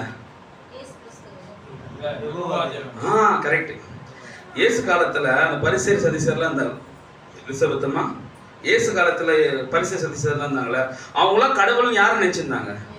யெகோவா தேவனை. இப்போ அந்த யெகோவா தேவன் அவங்கெல்லாம் யெகோவா தேவன் யாருமே பிதான்னு கூப்பிடல. யெகோவா தேவனை எந்த பரிசேயரும் சதிசேயரும் யெகோவா தேவனை பிதான்னு கூப்பிடல. அவங்க பிதான்னு யாரை தான் கூப்பிடுவாங்க? ஆபிரகாம், மோசே, ஈசாக்கு, யாக்கோபு, தாவீது, இவங்கள தான் கூப்பிடுவாங்க. ஆனால் இயேசு வந்து அவர்தான் தேவனை தன் பிதா என்று சொன்னார். முதலாக தேவனை இயேசு மாத்திரம்தான் முதலாவது தேவனை தம்முடைய பிதா என்று கூப்பிட்டார். முதலாவது கூப்பிட்டது ஆதாம், இரண்டாவது கூப்பிட்டது இயேசு கிறிஸ்து தான். அதான் இரண்டாம் ஆதாம் சொல்றோம். அப்போ ஆனா அவனுங்க எல்லாருமே யெகோவா தேவனை தேவன்னு சொல்லுவான், கர்த்தர்னு சொல்லுவான், எங்கள் முற்பிதாக்களின் தேவன்னுவான். யெகோவா தேவனை சொல்லுவான், என் முற்பிதாக்களின் தேவன். ஆபிரகாம் தான் எங்களுக்கு பிதா. ஆனால் இயேசு சொன்னாரு, ஆபிரகாம் எனக்கு பிதா கிடையாது, உங்களுக்கு தான் அவன் பிதான்னாரு. என்ன சொன்னாரு? ஆபிரகாம் எனக்கு என் புள்ள. ஆபிரகாம் என்னை பார்க்கவே ஆசையா இருந்தான். என்னை பார்த்தான் ஒரு நாள். நீ அவனை அப்பான்னு சொல்லு, நான் அவனை அப்பான்னு சொல்ல முடியாது. நான் அந்த வம்சத்துல பிறந்தாலும், நான் ஆபிரகாம் சந்ததியில பிறந்தாலும், ஆபிரகாம் எனக்கு தகப்பன் கிடையாது. ஆபிரகாமுக்கே நான் தான் தகப்பன். இயேசு என்ன சொன்னாரு? ஆபிரகாமுக்கே நான் தான் தகப்பன். இப்போ இந்த பரிசுத்த ஆவி இயேசுக்குள்ள வந்த பிறகு அவருக்குள்ள தேவன் ஒருவர் இருக்கிறார் என்பதை நிரூபிக்கும்படியாக தான் அந்த அடையாளங்களும் அற்புதங்களும். இப்ப பாத்தீங்களா, பரிசுத்த ஆவி அவர்கிட்ட வந்துடுச்சு. அவர் போய் பெற்றுக்கொள்ளல. அவர் போய் எனக்கு கொடுங்கன்னு கேட்கல. அவர் வாழ்ந்த அந்த உத்தம ஜீவியம், அவர் தான் யார் என்று அடையாளம் கண்டு கொண்டு அவர் சரியான தீர்க்கதரிசி கிட்ட போய் நின்னதுனால, அவர் சரியான அந்த நாளுக்குரிய ப்ராஃபட் தீர்க்கதரிசி யோவான் சரியா அடையாளம் கண்டுபிடிச்சதுனால அந்த தீர்க்கதரிசிக்கே தெரியல நீ யாருன்னு. அந்த தீர்க்கதரிசிக்கே தெரியல யாருன்னு. இவருடைய பிறப்பும் இவரோட வாழ்க்கை வரலாறும் தெரிந்து கொண்டு இந்த ஞானஸ்தானம் பெறுவதற்கு முன்னாடியே இந்த இயேசு கிறிஸ்துவை அவர் அறிந்து கொண்டதுனால அவர் சொல்றாரு, நீ ஞானஸ்தானம் எடுக்கிறதுக்கு நான் பாத்திரவன் இல்லை, நான் பாதரட்சின் வார தொடுறது கூட நான் பாத்திரவன் சொன்னது யோவான் ஸ்தானங்கள் இல்ல, யோவான் ஸ்தானத்துக்குள்ள இருக்கிற அந்த தீர்க்கதரிசியின் ஸ்தானம் சொன்னது. யோவான் ஸ்தானங்கள் இல்ல, சொன்னது யாரு? அந்த ஏன்னா அவன் தீர்க்கதரிசி ஸ்தானம் வந்ததுனாலதான் அவன் காட்டுல இருந்தே வெளியே வந்தான். தீர்க்கதரிசி யோவான் ஸ்நானகன் அவனுக்குள்ள அந்த தீர்க்கதரிசியோட ஊழியம் அங்கீகரிக்கப்பட்டதுனாலதான் கரெக்டா 30 வயசுல அவன் வெளியே வந்தான். சரிங்களா? இப்போ பாருங்க, இந்த பரிசுத்த ஆவி இயேசு கிறிஸ்து முதல்ல ரிசீவ் பண்றாரு. இங்கிலீஷ்ல என்ன இருக்குது? Receive the power. அந்த பவரை ரிசீவ் பண்ணது பிறகு அதன் பிறகு ஆட்டோமேட்டிக்கா அவரே அமைதியா இருந்தாலும், அவரே சும்மா இருந்தாலும் அவருடைய வஸ்திரத்தை தொட்டு வல்லமை வாங்கி போறாங்க. பரிசுத்த ஆவி ஒரு மனிதனுக்குள்ள இயேசுக்குள்ள வந்த பிறகு பாருங்க, இதுல நம்ம பேசும்போது என்னமோ இயேசு வேற பரிசுத்த ஆவி வேற மாதிரி தெரியும். இல்ல, நான் இயேசுன்றது ஒரு சரீரத்தை சொல்ல வரேன். பரிசுத்த ஆவின்றது அவருக்குள்ள இருந்த தேவன். ஏன்னா இந்த வேதம் திருத்துவமா தான் எழுதி வச்சிருக்குது. அது நீங்க செய்தி படிக்க தான் உங்களுக்கு அது புரியும். தேவன் திருத்துவத்துல தான் இருக்கிறார். தேவன் திருத்துவத்துல தான் இருக்கிறார். பிதா, குமார், பரிசுத்த ஆவி. அது படிக்கும் போது உனக்கு 3 தன்மைகளா தான் தெரியும். ஆனால் தேவன் ஒருவர் தான். 3 காலகட்டங்களா அவர் வெளிப்படுறாரு. இப்போ இயேசுன்ற சரீரத்துக்குள்ள சரீரமா வந்த பிறகு அவர் அந்த ஆவியான தேவனை செப்பரேட் பண்ணி தான் ஆகணும். செப்பரேட் பண்ணி தான் காட்டுறாரு. ஆனா சில இடங்களில் சொல்றாரு அவர் தனியா இல்ல, நான் அவரும் ஒன்னா இருக்கிறோம் அப்படின்னு. ஆமென், ஹல்லேலூயா. புரியுதுங்களா? அப்ப அந்த பரிசுத்த ஆவியின் அவர் வந்த பிறகு அவர் என்ன பண்றாருன்னா, இந்த லூக்கா அப்போஸ்தலர் 1:8 வசனம் முதலாவது இயேசுக்கு நிறைவேறுது. லூக்கா அப்போஸ்தலர் 1:8 இயேசு கிறிஸ்துவிற்கு ஃபர்ஸ்ட் யாருக்கு நிறைவேறுது? இயேசு கிறிஸ்து. பரிசுத்த ஆவி உங்களிடத்தில் வரும்போது நீங்கள் பலன் அடைந்து எருசலேமிலும் யூதேயா முழுவதிலும் சமாரியாவிலும், பாருங்க, எருசலேம் முழுவதிலும் இயேசு கிறிஸ்து சாட்சி பெற்றாரா? எருசலேம் முழுவதும் இயேசு சாட்சி பெற்றாரா? எப்படி பெற்றாரு? பரிசுத்த ஆவி இருந்தனால தான் இயேசு கிறிஸ்து சாட்சி பெற்றார். சரியா? யூதேயா முழுவதிலும் யார் இயேசுக்கு சாட்சி பெற்றாரா இல்லையா? சொல்லுப்பா. அப்போ இயேசு கிறிஸ்து யூதேயா முழுவதும் சாட்சி பெற்றதுக்கு காரணம் என்ன? அவருக்குள்ள பரிசுத்த ஆவி இருக்கு. சரியா? இப்போ சமாரியாவிலும் இயேசு கிறிஸ்து சமாரியாவிலும் சாட்சி பெற்றாரா இல்லையா? ஆமென். சமாரியா சாட்சி பெற்றாரா இல்லையா? இப்போ இந்த பூமியின் கடைசி பரியந்தமும் இந்த வார்த்தை இயேசு கிறிஸ்து பொருந்தார். 3 தான் இயேசு கிறிஸ்து பொருந்தோம். எருசலேம், யூதேயா, சமாரியா. இந்த பூமியின் கடைசி வரைக்குமாக இது மாம்சத்துல இருந்த இயேசு கிறிஸ்து பொருந்தார். ஐயா புரியுதா? ஐயா அம்மா புரியுதுங்களா? எருசலேமுக்கு இயேசு கிறிஸ்து போனார், சரீரத்துல சாட்சி பெற்றாரு. யூதேயாவுக்கு போனாரு, இயேசுக்கு சரீரத்துல சாட்சி பெற்றாரு. சமாரியா தேசத்துக்கு போனாரு, சாட்சி பெற்றாரு. ஆனா பூமியின் கடைசி வரைக்கும் அவர் போல.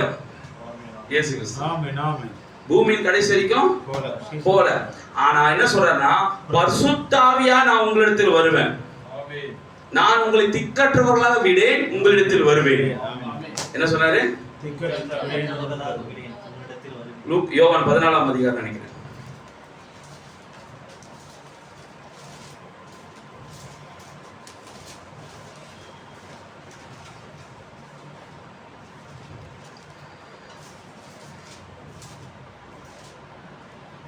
12 வாசிப்போம். 10, 11, 12, 14, 10. நான் பிதாவிலும் பிதா என்னிலும் இருக்கிறதை நீ விசுவாசிக்கிறதில்லையா? நான் உங்களிடனே சொல்லுகிற வசனங்களை நீ சுயமாய் சொல்லவில்லை. என்னிடத்தில் வாசமாய் இருக்கிற பிதாவானவரே இந்த கிரியைகளை செய்து வருகிறார். அப்போ பாரு, அதான் தான் சொன்னேன். இப்போ இயேசுன்ற சரீரத்துக்குள்ள பரிசுத்தாவி வந்த பிறகு, பிதாவானவர் பரிசுத்தாவியனர் வந்த பிறகு அவர் உடனே என்னென்ன பண்றாருன்னா சிம்டம்ஸ், செய்கைகள், கிரியைகள் பண்ண ஆரம்பிச்சிட்டார். பரிசுத்தாவி பெறாத வரைக்கும் இயேசுவோட கிரியை என்ன வந்தது? அது என்ன கிரியை? சர்ச்சை வேலை செய்யறாரு, அம்மா கூப்பிட்டா கடைக்கு போவாரு, கீழ்படிஞ்சு மனு ஜாலியா இருந்தாரு. ஆனால் பிதாவின் ஆவியானவர் பரிசுத்தாவியானவர் பெற்ற பிறகு இப்ப இயேசுவோட கிரியை என்னவா இருக்குது? பிதாவின் கிரியை. இப்ப என்னவா இருக்குது? அந்த கிரியைலாம் சாட்சியா இருக்கு. என்னவா இருக்குது? ஃபர்ஸ்ட் சொன்னேன், பரிசுத்தாவி பெறாத வரைக்கும் அவருடைய கிரியை என்ன? தச்ச வேலை செஞ்சாருன்னு சொன்னேன். அப்ப பரிசுத்தாவி பெற்ற இயேசு கிறிஸ்துவோட கிரியை என்ன வந்தது? அதுதான் கரெக்டா, அதுதான் நான் கேட்கிறேன். தண்ணீர் ராசசமா மாத்துறாரு, இது பாப்ப தண்ணீர் ராசசமா மாத்துறது யார்? இயேசுவா? இல்ல, இயேசுக்குள்ள இருக்கிற அந்த தேவன் பரிசுத்தாவி. 5 அப்பம் 2 மீன் 5000 பேர் கொடுத்தது இயேசுவா? இயேசு இந்த சரீரமா? இல்ல, அவருக்குள்ள இருக்கிற பரிசுத்தாவியானவர். ஆமென், ஹalleluya, ஆமென். காற்று கடல்ல போய் அதட்டுறாரு, இது செஞ்சது இயேசு கிறிஸ்துவா? அவருக்குள்ள இருக்கிற தேவனுடைய பரிசுத்தாவியானவர். அப்ப பாருங்க, அவர் பரிசுத்தாவியை பெற்றது பிறகு அந்த கிரியைகள் சொல்லுது அவர் சாதாரண நபர் அல்ல. அவர் சாதாரண நபர் அல்ல. எப்போ ஒரு மனிதன் இயற்கையை கட்டுப்படுத்துறானோ, இயற்கைக்கு மேற்பட்ட அற்புதம் செய்யறானோ, அவன் சாதாரண மனிதன் அல்ல. ஒரு மனிதன், இயேசு இயற்கையை கட்டுப்படுத்தினார். அது சார்ஜர் எடுத்தாலே வந்துடும், எடுத்துறேன். இயேசு இயற்கையை கண்ட்ரோல் பண்ணார், இயற்கைக்கு மேற்பட்ட அடையாளமும் செய்தார். அதனால் அவருடைய பிறப்பு சாதாரண பிறப்பு அல்ல. அவர் பிறப்பு பரிசுத்தம் உள்ள பிறப்பு. அவர் பெற்றுக்கொண்ட வரமும் ஆவியும் பரிசுத்த ஆவி. அதனால்தான் பரிசுத்தாவினால் பிறந்து பரிசுத்தாவியானவர் பெற்றுக்கொண்டதனால் இயேசு இயற்கைக்கு கட்டளையிட்டார், அது கீழ்ப்படிந்தது. அந்த சாட்சியை நாம் பார்த்துக்கணும். அவர் பரிசுத்தாவி அவருக்குள்ள இருந்ததனால் தான் இயற்கையும் கட்டுப்பட்டது, இயற்கைக்கு மேம்பட்டது. இயற்கைக்கு மேம்பட்ட அடையாளத்தை அவர் செஞ்சார்.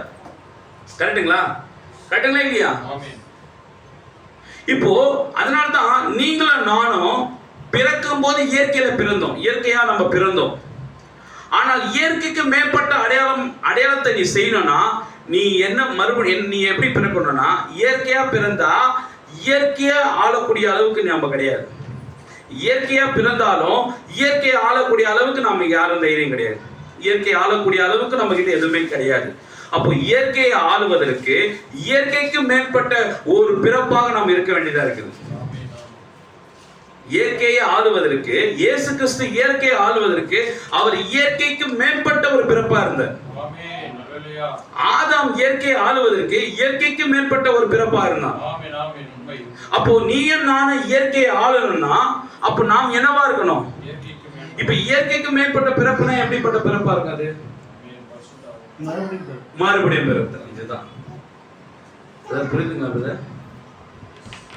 இயற்கையா நீ பிறந்ததுனால இயற்கையில தான் நீ உன்னால பண்ண முடியுமே தவிர இயற்கை மீறி எதையும் செய்ய முடியாது. கரெக்டா? ஆனால் இயேசு கிறிஸ்து இயற்கைக்கு மேற்பட்டது செஞ்சார்னா அவர் பிறப்பு இயற்கையான பிறப்பு இல்லை. புரியுதுங்களா? நீயும் நானும் இயற்கையை கண்ட்ரோல் பண்றோம் ஓரளவுக்கு. நம்ம என்ன பண்றோம்? இயற்கையில நம்ம ஒத்து போறோம், இயற்கையோட நம்ம ஒத்து வரோம். ஆனா இயற்கையை நம்ம அதிகாரம் பண்ணணும், இயற்கைக்கு மேற்பட்ட அடையாளத்தை செய்யணும்னா அப்ப இயற்கைக்கு மேற்பட்ட அடையாளத்தை செய்வதற்கு முன்னாடி நீ இயற்கைக்கு மேற்பட்ட ஒரு பிறப்பா நீ பிறந்திருக்கணும். புரியுதாமா? இவங்க சீஷர்கள் எல்லாருமே இயற்கையால பிறந்ததுனால தான் அவர்கள் எல்லாருமே தேவன் அவங்களுக்கு தற்காலிகமான ஒரு அந்த பரிசுத்தாவி என்ன பண்ணாரு? கொடுத்தாரு. தற்காலிகமா நீ போ, அந்த ஒரு ஆர்டர், நீ போ, நீ போய் பேர் தோர்த்து போ. அப்போ அந்த அந்த ஆண்டவர் நம்ம கிட்ட அந்த கட்டளை கொடுத்துட்டாரு. அந்த கட்டளை போய் கிரியை செய்யறாங்க, செய்யணும். அந்த அதிகாரம் கிரியை செய்யுது. பாருங்க, நல்லா புரிஞ்சுங்க. இயேசுவோடு இருந்த அனைத்து அந்த 33 வருஷ ஊழியக்காரங்கள் எல்லாருமே ஸ்தாபனத்துக்கு அடையாளமாக இருந்தாங்க. 3 வருஷம் வெறும் இயேசு சொன்னாரு பேய் ஓடுது, இயேசு சொன்னாரு பிசாசு ஓடுது, இயேசு பேய் ஓடிச்சு, இயேசு இது. ஆனா இது 3 வருஷம் முழுவதுமாக இந்த 12 பேருமே ஒரு ஸ்தாபனத்தை போலதான் வாழ்ந்தாங்க. எங்களுக்கு ஒரு லீடர் இருக்கிறாருப்பா, எங்களுக்கு அவர் எல்லாம் பார்த்து பாருப்பா, எங்களுக்கு ஒரு தலைமை இருக்கிறாருப்பா, அவங்களுக்கு பார்த்து. ஆனால் ஒரு மாம்சத்தை தான் நம்பி இருந்தாங்க. எந்த மாம்சத்தை? இயேசுன்ற ஒரு மாம்சத்தை தான் நம்பி இருந்தாங்க. இயேசுன்ற ஒரு தீர்க்கதரிசியை தான் நம்பி இருந்தாங்க. ஆனால் அவங்க எதை நம்பி இருக்கணும்? இயேசுக்குள்ள இருந்த பரிசுத்தாவை தான் அவங்க நம்பி இருக்கணும். தேவனை தான் அவங்க நம்பி இருக்கணும். அவங்க வெறும் மாம்சத்தை மட்டுமே பார்த்தாங்க. அதனால்தான் 3 வருஷத்துக்கு மேல அவங்கள தாக்கு பிடிக்க முடியல. 3 வருஷத்துக்கு மேல சீசனால தாக்கு பிடிக்க முடியல. உயிருக்கு பயம் வந்துச்சு. புரியுதுங்களா? இப்ப அதனால்தான் இயேசு இந்த என் சரீரத்தை மட்டுமே பார்த்து நீங்க வாழணும்னு ஆசைப்படுறீங்க. நான் எது வரைக்கும் உங்களோட இருப்பேன். என்ன சொல்றாரு? நான் எது வரைக்கும் உங்களோட இருப்பேன். இன்னைக்கு ஸ்தாபனம் எல்லாம் பாரு, இயேசுன்ற ஒரு வார்த்தையை வச்சுதான் ஊழியமே பண்ணுது. இயேசுன்ற ஒரே ஒரு பெயர், வேற எதுவுமே ஸ்தாபனத்துக்கிட்ட கிடையாது.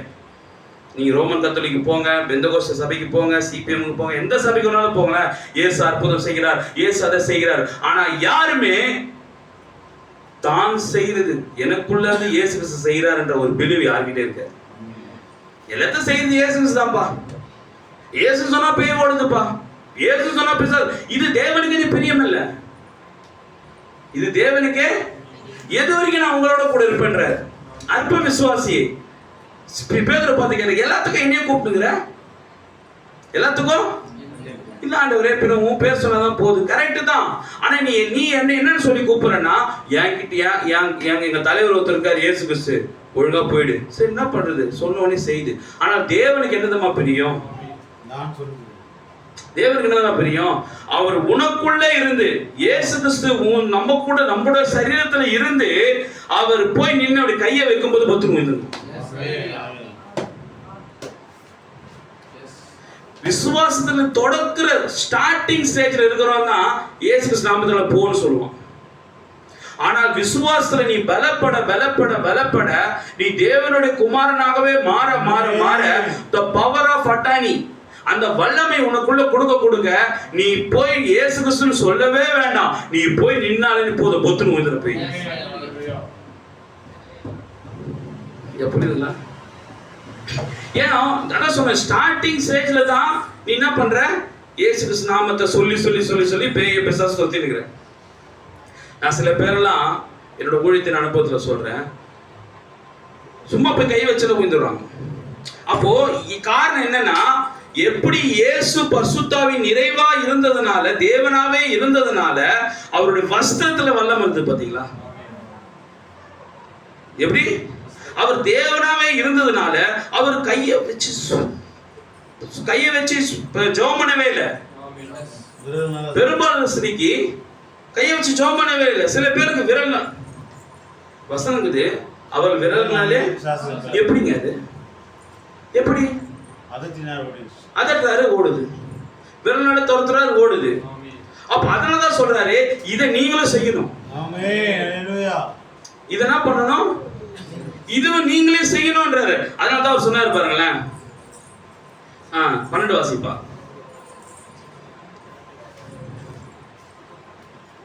மெய்யாகவே மெய்யாகவே நான் உங்களுக்கு சொல்லுகிறேன், நான் என் பிதாவின் இடத்திற்கு போகிறபடி. பாருங்க, அந்த சரீரமாகிய இயேசு சொல்றாரு, நான் திரும்பவும் அந்த பரிசுத்த ஆவியானவர் இடத்துக்கு நான் போயிடுவேன், திரும்பவும் அந்த அக்னி ஸ்தம்பமா நான் போயிடுவேன், ஒருவரும் பார்க்க முடியாத தேவனா நான் போயிடுவேன்.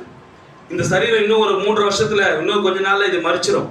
இந்த சரீரத்தை நீங்க பார்க்க முடியாது. நான் திரும்பவும் பிதாவின் இடத்துக்கு போயிடுவேன். எது பிதாவின் இடம்? அந்த பரிசுத்தாவி தேவன் பரிசுத்தாவின் இடத்துக்கு நான் போயிடுவேன். வாசிமா. என்னை விசுவாசிக்கிறவன் நான் செய்கிற கிரியைகளை தான். இப்போ இந்த இயேசு கிறிஸ்து எப்படி இதெல்லாம் செஞ்சாருன்னு விசுவாசிக்கணுமா? இது செஞ்சது எல்லாமே பரிசுத்தாவி தான். இயேசுக்குள்ள இருந்து செஞ்சது அனைத்தும் தேவன் தான். இதை நீ விசுவாசாலே போதும். இதை நீ விசுவாசாலே போதும். வாசிமா. இவைகளை பார்க்க பெரிய கிரியைகளும் செய்வார். இங்க பெரிய என்னது? பெரிய மீன்ஸ்னா அதிகம்னு அர்த்தம். பெரியனா அதிகமான கிரியை செய்வான். ஏன்னா அன்னைக்கு இயேசுன்னு ஒரு நபருக்குள்ள இருந்து ஒரு 50-100 கிலோமீட்டருக்குள்ள தான் ஒரு ஊழியம் பண்ணார். அப்போஸ்தலருக்குள்ள அதே இயேசுவானவர் பரிசுத்தாவின் ரூபத்தில் அப்போஸ்தலருக்குள்ள வரும்போது அவங்க பாருங்க இந்தியா ஃபுல்லா போக ஆரம்பிச்சாங்க. தோமா இந்தியாவுக்கு வராது, சரிங்களா? அப்ப அதே பரிசுத்தாவின் இந்த வில்லியம் அலி பிரணாமுக்குள்ள வரும்போது ஒட்டுமொத்த வேர்ல்டுக்கு போகுது. திரும்பவும் இயேசு கிறிஸ்து எங்க போறாரு? உலகமெங்கும் 7 முறை சுத்தி வருது தீர்க்கதரிசியோட செய்தி. 7 முறை சுத்தி வந்த ஒரு மகத்தான தீர்க்கதரிசி. அவர் கடந்து போன பிறகு அதே பரிசுத்தாவி இன்னைக்கு யார்கிட்ட வந்திருக்குது? ஹல்லேலூயா. இப்போ பரிசுத்தாவி வந்த சீஷர்கள், அதனாலதான் சொல்றாரு நீங்கள் பலன் அடையணும், நீ சாட்சியா நிக்கணும்னா என்ன சாட்சி தெரியுமா? இயேசுன்னு ஒருத்தர் வந்தாரு, இயேசுன்னு ஒருத்தர் வாழ்ந்தாரு, இயேசு கிறிஸ்துன்னு ஒருத்தர் தேவன் ஒருத்தர் மனிதனா பூமிக்கு வந்தாரு, தேவன் பிசாசுகளை துரத்தினாரு, தேவன் மரித்தோரை உயிரோடு எழுப்பினாரு, தேவன் வியாதியை சுகப்படுத்தினாரு, தேவன் பாவத்தை மன்னித்தாரு. இது எல்லாமே ஒருத்தர் இருந்தாருன்றதுக்கு அதுக்கு அத்தாச்சி நீ மாம்சத்துல போய் செஞ்சினா பெருமை வந்துடும், புகழ்ச்சி வந்துடும், உன்னால செய்ய முடியாது. அப்போ நான் உனக்கு என்ன பண்றேன்னா, நானே உனக்குள்ள வந்து நான் நீ செய்ய வேண்டியது என்னன்னா, நான் உனக்குள்ள வர்றதுக்கு நீ இடம் மட்டும் கொடு. ஆமென். ஹல்லேலூயா. என்ன பண்ணோம்? நான் உனக்குள்ள வரதுக்கு நீ இடம் மட்டும் கொடு. சரி, நீ எனக்குள்ள வரதுக்கு நான் என்ன இடம் கொடுக்கணும்? ஒரே ஒரு வேலை தான் செய்யணும். எனக்காக போய் வசனத்தை படிச்சுட்டு எனக்காக போய் காத்துரு. என்ன சொன்னாரு? வாசிப்பா அப்போஸ்தலர் 1ஆம் அதிகாரம்.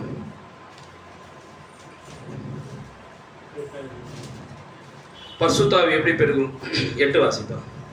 பரிசுத்தாவி உங்களிடத்தில் வரும்போது நீங்கள் பலனடைந்து எருசலேமிலும் யூதா முழுவதிலும் சமாரியாவிலும் பூமியின் கடைசி பரிந்தும் எனக்கு சாட்சியா இருப்பீர்கள் என்றார். பரிசுத்தாவி வந்துட்டாலே நீ சாட்சியா மாறிடுவ. ஆனா அந்த பரிசுத்தாவி உனக்குள்ள வரதுக்கு நீ என்ன செய்யணும்? இல்ல 12 வாசி. அப்பொழுது அவர்கள் எருசலேமுக்கு சமீபமாய் ஒரு ஓய்வு நாள் பிரயாண தூரத்தில் இருக்கிற ஒலிவு மலை எண்ணப்பட்ட மலையிலிருந்து எருசலேமுக்கு திரும்பி போனார்கள். அவர்கள் அங்கே வந்தபோது மேல் வீட்டில் ஏறினார்கள். இப்போ பரிசுத்தாவி பெற்றுக்கொள்வதற்கு அவங்க என்ன பண்றாங்கன்னா, எருசலேமுக்கு சமீபமாய் ஒரு ஓய்வு நாள் பிரயாண தூரத்தில் இருக்கிற ஒலிவு மலை எண்ணப்பட்ட மலையிலிருந்து எருசலேமுக்கு திரும்பி போனார்கள். அப்ப நீ பரிசுத்தாவியை பெற்றுக்கொள்வதற்கு நீ திரும்ப எங்க போக வேண்டியது இருக்குன்னா, வார்த்தைக்கு போக வேண்டியதா இருக்கு. ஹல்லேலூயா. பரிசுத்தாவியை பெற்றுக்கொள்வதற்கு நீ எங்க போக வேண்டியதா இருக்குது? வார்த்தைக்கு. Back to the word. எருசலேமுக்கு திரும்பி போங்க. எருசலேமுக்கு போனீங்கன்னா அப்ப இயேசு கிறிஸ்து எருசலேம்ல எப்படி பரிசுத்தாவியை பெற்றுக்கொண்டார்னு போய் பாருங்க. அவர் தாழ்மையா இருந்தாரு, அன்பா இருந்தாரு, தேவனுடைய என்ன பண்ணாரு? தேவனோட அழைப்புக்காக பொறுமையா காத்திருந்தாரு. அப்ப அதே போலதான் அந்த தேவனுக்கு பிரியமா தாழ்மையும் அன்பாவும் தயவாவும் இருந்தாலே சகோதர சிநேகமா இருக்கணும். என்ன பண்ணாரு? என்ன அவர் முதலாவது அவங்க 13ஆம் வசனம் பாருங்க, அவங்க என்ன பண்ணாங்கன்றது இருக்குது. அவர்கள் அங்கே வந்தபோது மேல் வீட்டில் ஏறினார்கள். அதில் பேதுரும் ஓகே, நிறைய பேர் சொல்லுவாங்க. 14 வாசிப்பா. அங்கே இவர்கள் எல்லோரும் ஸ்திரீகளோடும் இயேசுவின் தாயாகிய மரியாளோடும் அவருடைய சகோதரியோடும் கூட ஒருமனப்பட்டு ஜபத்தினால் சொல்றாரு. அவங்க அதிகமா இயேசு கூட இருக்கும்போது 33 வருஷம் கூட இருக்கும்போது சொன்ன வார்த்தைகளை அவர்கள் ரிமெம்பர் பண்ணிருந்தாங்களாம். சோ அந்த 50 நாட்கள் அவங்க என்ன பண்ணாங்களாம்? அதை குறிச்சு பேசிக்கிட்டே இருந்தாங்களாம். அதனால்தான் எம்மாவூர் சீஷர்கள் அவங்க இயேசு குறிச்சு பேசும்போது இயேசு வந்துட்டாரு. அப்போ ஏன் நான் பரிசுத்தாவி பெறாம இருக்கிறேன்னா, நம்ம அதிகமா இயேசு குறிச்சு பேசுறது இல்லை. எந்த மணி நேரத்துக்குரிய அந்த மணி நேரத்துக்குரிய இயேசுவை அவர்கள் பேசுனதுனால இயேசுவை பெற்றுக்கொண்டார்கள். அப்ப இந்த மணி நேரத்துக்குரிய இயேசுவை நீ பேசிதானே ஆகணும். ஏன் இன்னைக்கு பரிசுத்தாவியான சபை ஸ்தாபனங்கள் பெற்றுக்கொள்ளனா, முழுமையா பெற்றுக்கொள்ளனா, இன்னைக்கு தேவனை ஏன் காட்சியில காட்ட முடியலனா, இன்னைக்கு அவர்கள் சரியான தீர்க்கதரிசி கிட்ட வரல. ஃபர்ஸ்ட் அந்த தீர்க்கதரிசி கிட்ட வந்தாதான் இன்றைக்கு இருக்கிற இயேசு கிறிஸ்துவை அவர் பேசுவார். ஆமென். ஹalleluya. புரியுதுங்களா பிரதர்? புரியுதுங்களா? ஏன் இன்னைக்கு இப்ப ஸ்தாபனங்கள் ஏன் பரிசுத்தாவை பெற்றுக்கொள்ளனா, பரிசுத்தாவின் முழுமையை அவங்க ஏன் பெற்றுக்கொள்ளனா, அவங்க முதலாவது தீர்க்கதரிசி கிட்ட வரல. தீர்க்கதரிசி வந்தாதான் அவர் ஜீவிக்கிற இயேசுவை பத்தி பேசினுக்கிறார். சோ இந்த வில்லியம் மரியம் பிரணாம் என்ற தீர்க்கதரிசி மாத்திரம் தான் இந்த நாளுக்குரிய அம்மா வராங்க. உள்ள வாமா, சேர் போடாமா, அம்மா சேர்ந்துரு உட்காரு உட்காரு.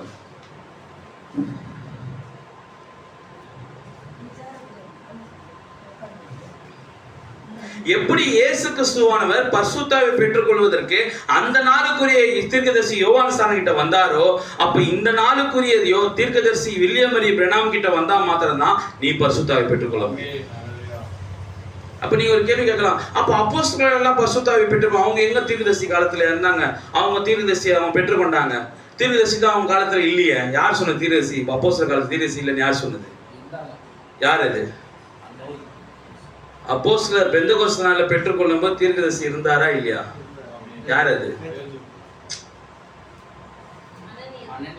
இல்ல. வேற இல்ல. வேற ஆமா, ஸ்ரீதர் கொஞ்சம் நெருங்கிட்டார்.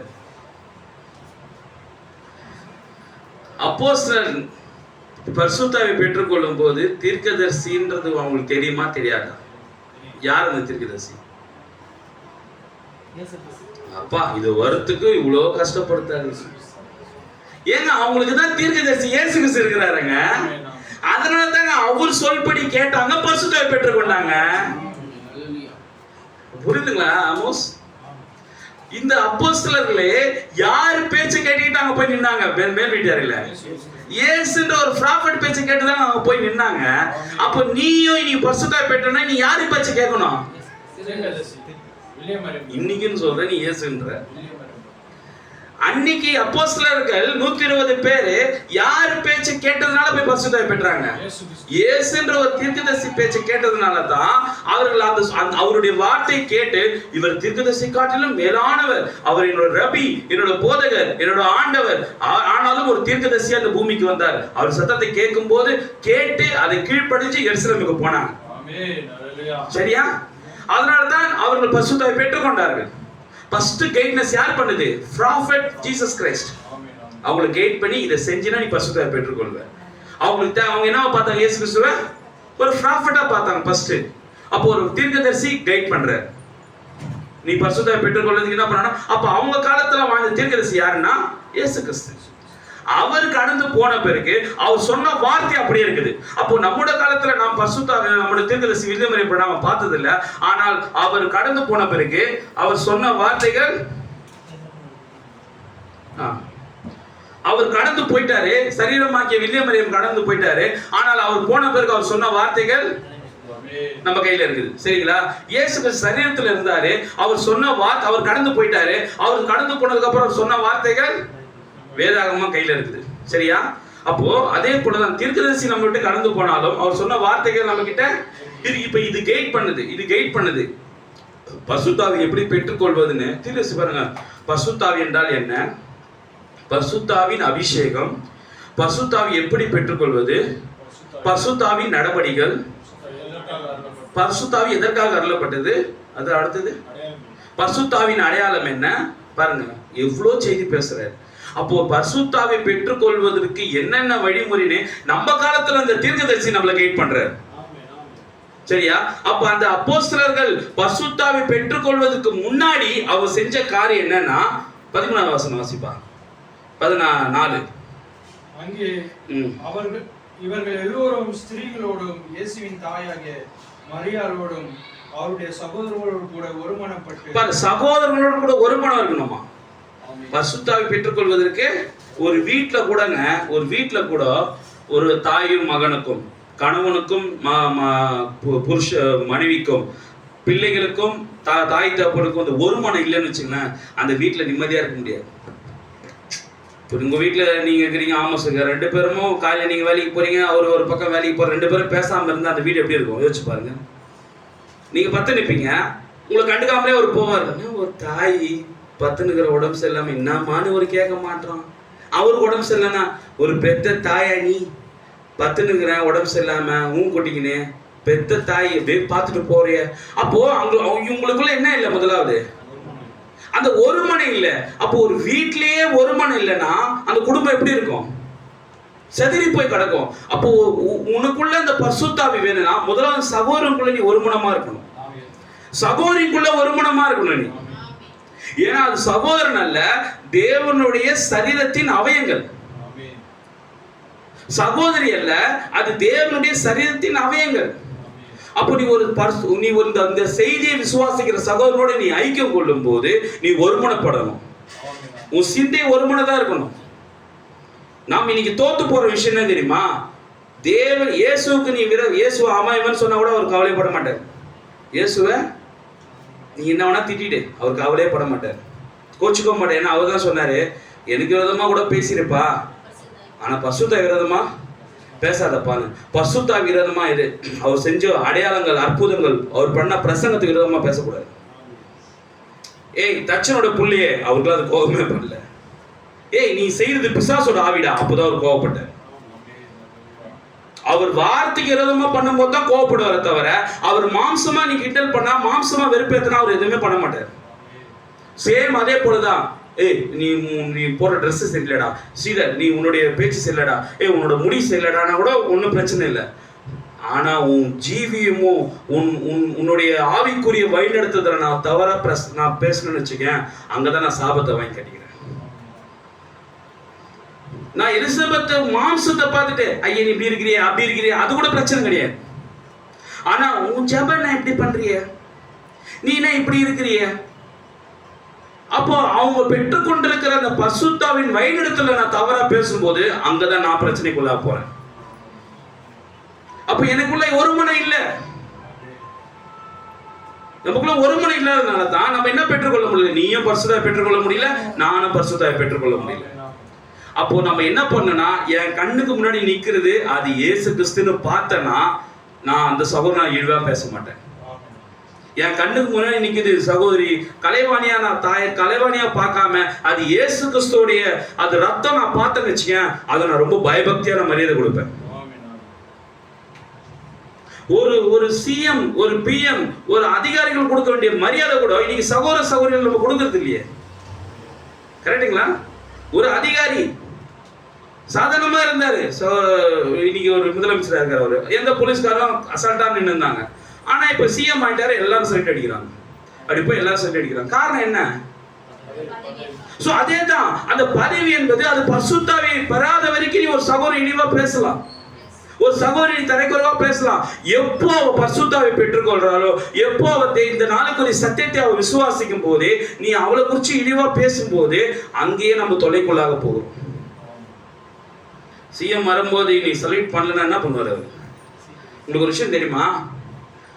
அவர் கூட பெருசா இருக்க மாட்டாரு. மேல் பதவியில் இருக்காங்க தெரியுமா, கமிஷனர், டிஐஜி, ஐஜி, அவங்க வீடு பாலுக்கு தெரியும் நினைக்கிறேன், அவங்க வீட்டுக்கு பக்கம் நீ கிராஸ் பண்ணி போனாலே, அவர் வீட்டில் இருக்கிறார் மொட்டை மாடியில் இருக்கிறாரோ இல்லையோ, அவர் வீட்டு பக்கம் போனாலே நீ சல்ட் அடிச்சு தான் போகணும். ஜஸ்ட் அவர் கார்ல எம்டி கார் போனாலே அந்த கார் முன்னாடி 3 ஸ்டார் இருக்கும். அந்த கார் சும்மா போனாலே அது உள்ள யார் இருக்கிறாங்களோ இருக்க முடியாது தெரியாது, அது சர்வீஸ் கூட போவோம் அந்த கார். புரியுதா நான் சொல்றது? அந்த கார் சர்வீஸ் கூட போவோம், அந்த கார் சும்மா போனாலே இப்படி நின்று சல்ட் அடிப்போம். காரணம் என்ன? அந்த அதிகாரம் பெற்றவனுக்கு கொடுக்க வேண்டிய மரியாதை. அப்போ பரிசுத்த ஆவியை பெற்றுக்கொண்டவன் நீ கொடுக்க வேண்டிய ரெஸ்பெக்ட் என்ன? அதனாலதான் ஏன் சொல்ற, நீ என்ன வேணா மனுஷனா பேசிக்கோ, ஆனா அவன் பரிசுத்த ஆவியை பெற்றுக்கொண்டானா அதுக்கு விரோதமா எதுவும் பேசாது. பரிசுத்த ஆவியை பெற்றதுக்கு அப்ப அந்த பரிசுத்த ஆவியை பெறணும்னா நீ முதல்ல ஒரு மனமே இல்லை, நம்ம கிட்ட ஒரு மனம் இல்லை. அதுக்கப்புறம் அடுத்தது வாசிப்பா, சகோதரன் கூட ஒரு மனம் இல்லை. ஜபத்துல 8 மணிக்கு ஜபத்துல கலந்துக்கிறது கிடையாது. கலந்துக்கிறோமா? இல்ல. ஒரு பிரேயர் வச்சா ஜபத்துல கலந்துக்கிறது கிடையாது. அப்போ நீ முதல்ல ஒரு ஜபத்துல எப்படி நீ சகோதர ஸ்நேகனா ஜபம் பண்ண சொன்னா கண்ணை மூடுறது கிடையாது, ஜபம் பண்ண சொன்னா ஏந்து போறது. ஒரு சகோதரிக்காக ஜெபிக்கும் போது யாருமே ஒன்னு சசுப்படுறது இல்ல. இப்ப நான் இங்க என்ன தெரியுமா ஒருமனப்படுத்துறேன், என்ன தெரியுமா, நான் இப்ப கலைவாணி தாயாருக்காக நான் நின்று ஜெபம் பண்ணா நீங்க என்ன பண்ணனா ஒரு கேடகம் போல இந்த கேடகம் என்னன்னு தெரியுமா? கையில் என்னதான் கத்தி இருந்தாலும் லெஃப்ட் சைடில் ஒரு வச்சிருப்பான். சில பேர் ரவுண்டாக வச்சிருப்பாங்க, சில பேர் கட்டமாக வச்சிருப்பாங்க. அவர் பாதுகாப்புக்கு உள்ள தளபதி இருக்காரு, ராஜா இருக்கிறாரு. அந்த சிப்பாய்கள்லாம் என்ன பண்ணுவாங்க தெரியுமா? அந்த கேடகம் போல பிடிச்சி நிற்பாங்க. எவன் ஈட்டி வச்சாலும் அந்த கேடகத்தில் பட்டு கீழே விழுந்துடும். பின்னாடி யாரை பாதுகாக்கிறதுக்கு? சேம் அதே போலதான் ஒரு ஜபம் கலைவாணி தாயாருக்கோ மற்ற சுகவீனமா யாருக்காவது நம்ம பண்றோம், மேரி தாயாருக்கு பண்றோம்னா, இங்கே சிப்பாய்களா இருக்கிற நீங்க என்ன பண்ணணும்னா, அந்த கேடகம் என்கிற அந்த விசுவாசத்தோடு பாஸ்டர் மனோஜ் ஜபம் பண்றாருன்னா, நீங்க எல்லாமே இயேசுவே இவர்களை ஆசீர்வதி சொன்னா நீங்க ஆமேன்னு சொல்லணும். என்ன சொல்லணும்?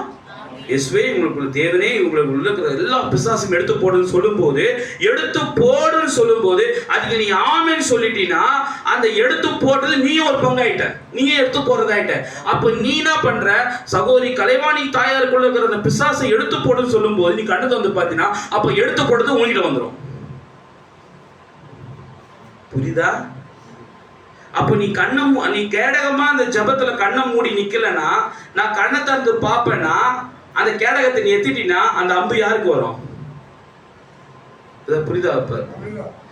அப்ப ஜபம் பண்ணும்போது என்ன பண்ணணும்? ஒருமனப்படணும். அப்ப இந்த சின்ன விஷயத்திலேயே நம்ம கிட்ட ஒருமனம் இல்லைன்னா நம்ம கிட்ட எப்படி பரிசுத்தாவி வரும்? ஜபத்துல ஒருமனப்படணும். முதலாவது நீ ஆழமா செய்தி பேசு, செகண்ட் கமிங் பேசு, இல்ல ராப்சரை பேசு, உயிர்த்ததுல பேசு, இந்த ஜபத்திலே ஒருமனம் இல்லையே. எத்தனை பேர் பிரேயர் பண்ணும்போது உண்மையாவே நான் ஜெபம் பண்றேன், சபை முச்சத்துக்கு ஜெபம் பண்றேன், எல்லாம் கத்துறீங்க, குழந்தைய வச்சுட்டு கத்துறீங்க, எல்லாம் போறீங்க, அப்படி போயிட்டு வந்து இருக்கிறீங்க. ஆனா அதோட பாதிப்பு உங்களுக்கு தெரியல. குழந்தைங்களுக்கு தேவைன்னு கேள்வி வைக்க மாட்டாரு, குழந்தைங்களுக்கு ஆத்மாவில் பிரச்சனை வராது. ஆனா உங்களுக்கு ஆத்மாவில் பிரச்சனை வரும். கண்ணை மூடணும். பயம் இல்லை. காரணம் ஏன் நம்ம இவ்வளவு தோல்விகள் நம்ம போறோம்னா பயம் இல்லை. இன்னைக்கு காலையில ஒரு சாட்சி சொல்லி முடிச்சிடுறேன். இன்னைக்கு காலையில ஒரு 2 நாள் முன்னாடி ஒரு ஃபோன் வந்தது.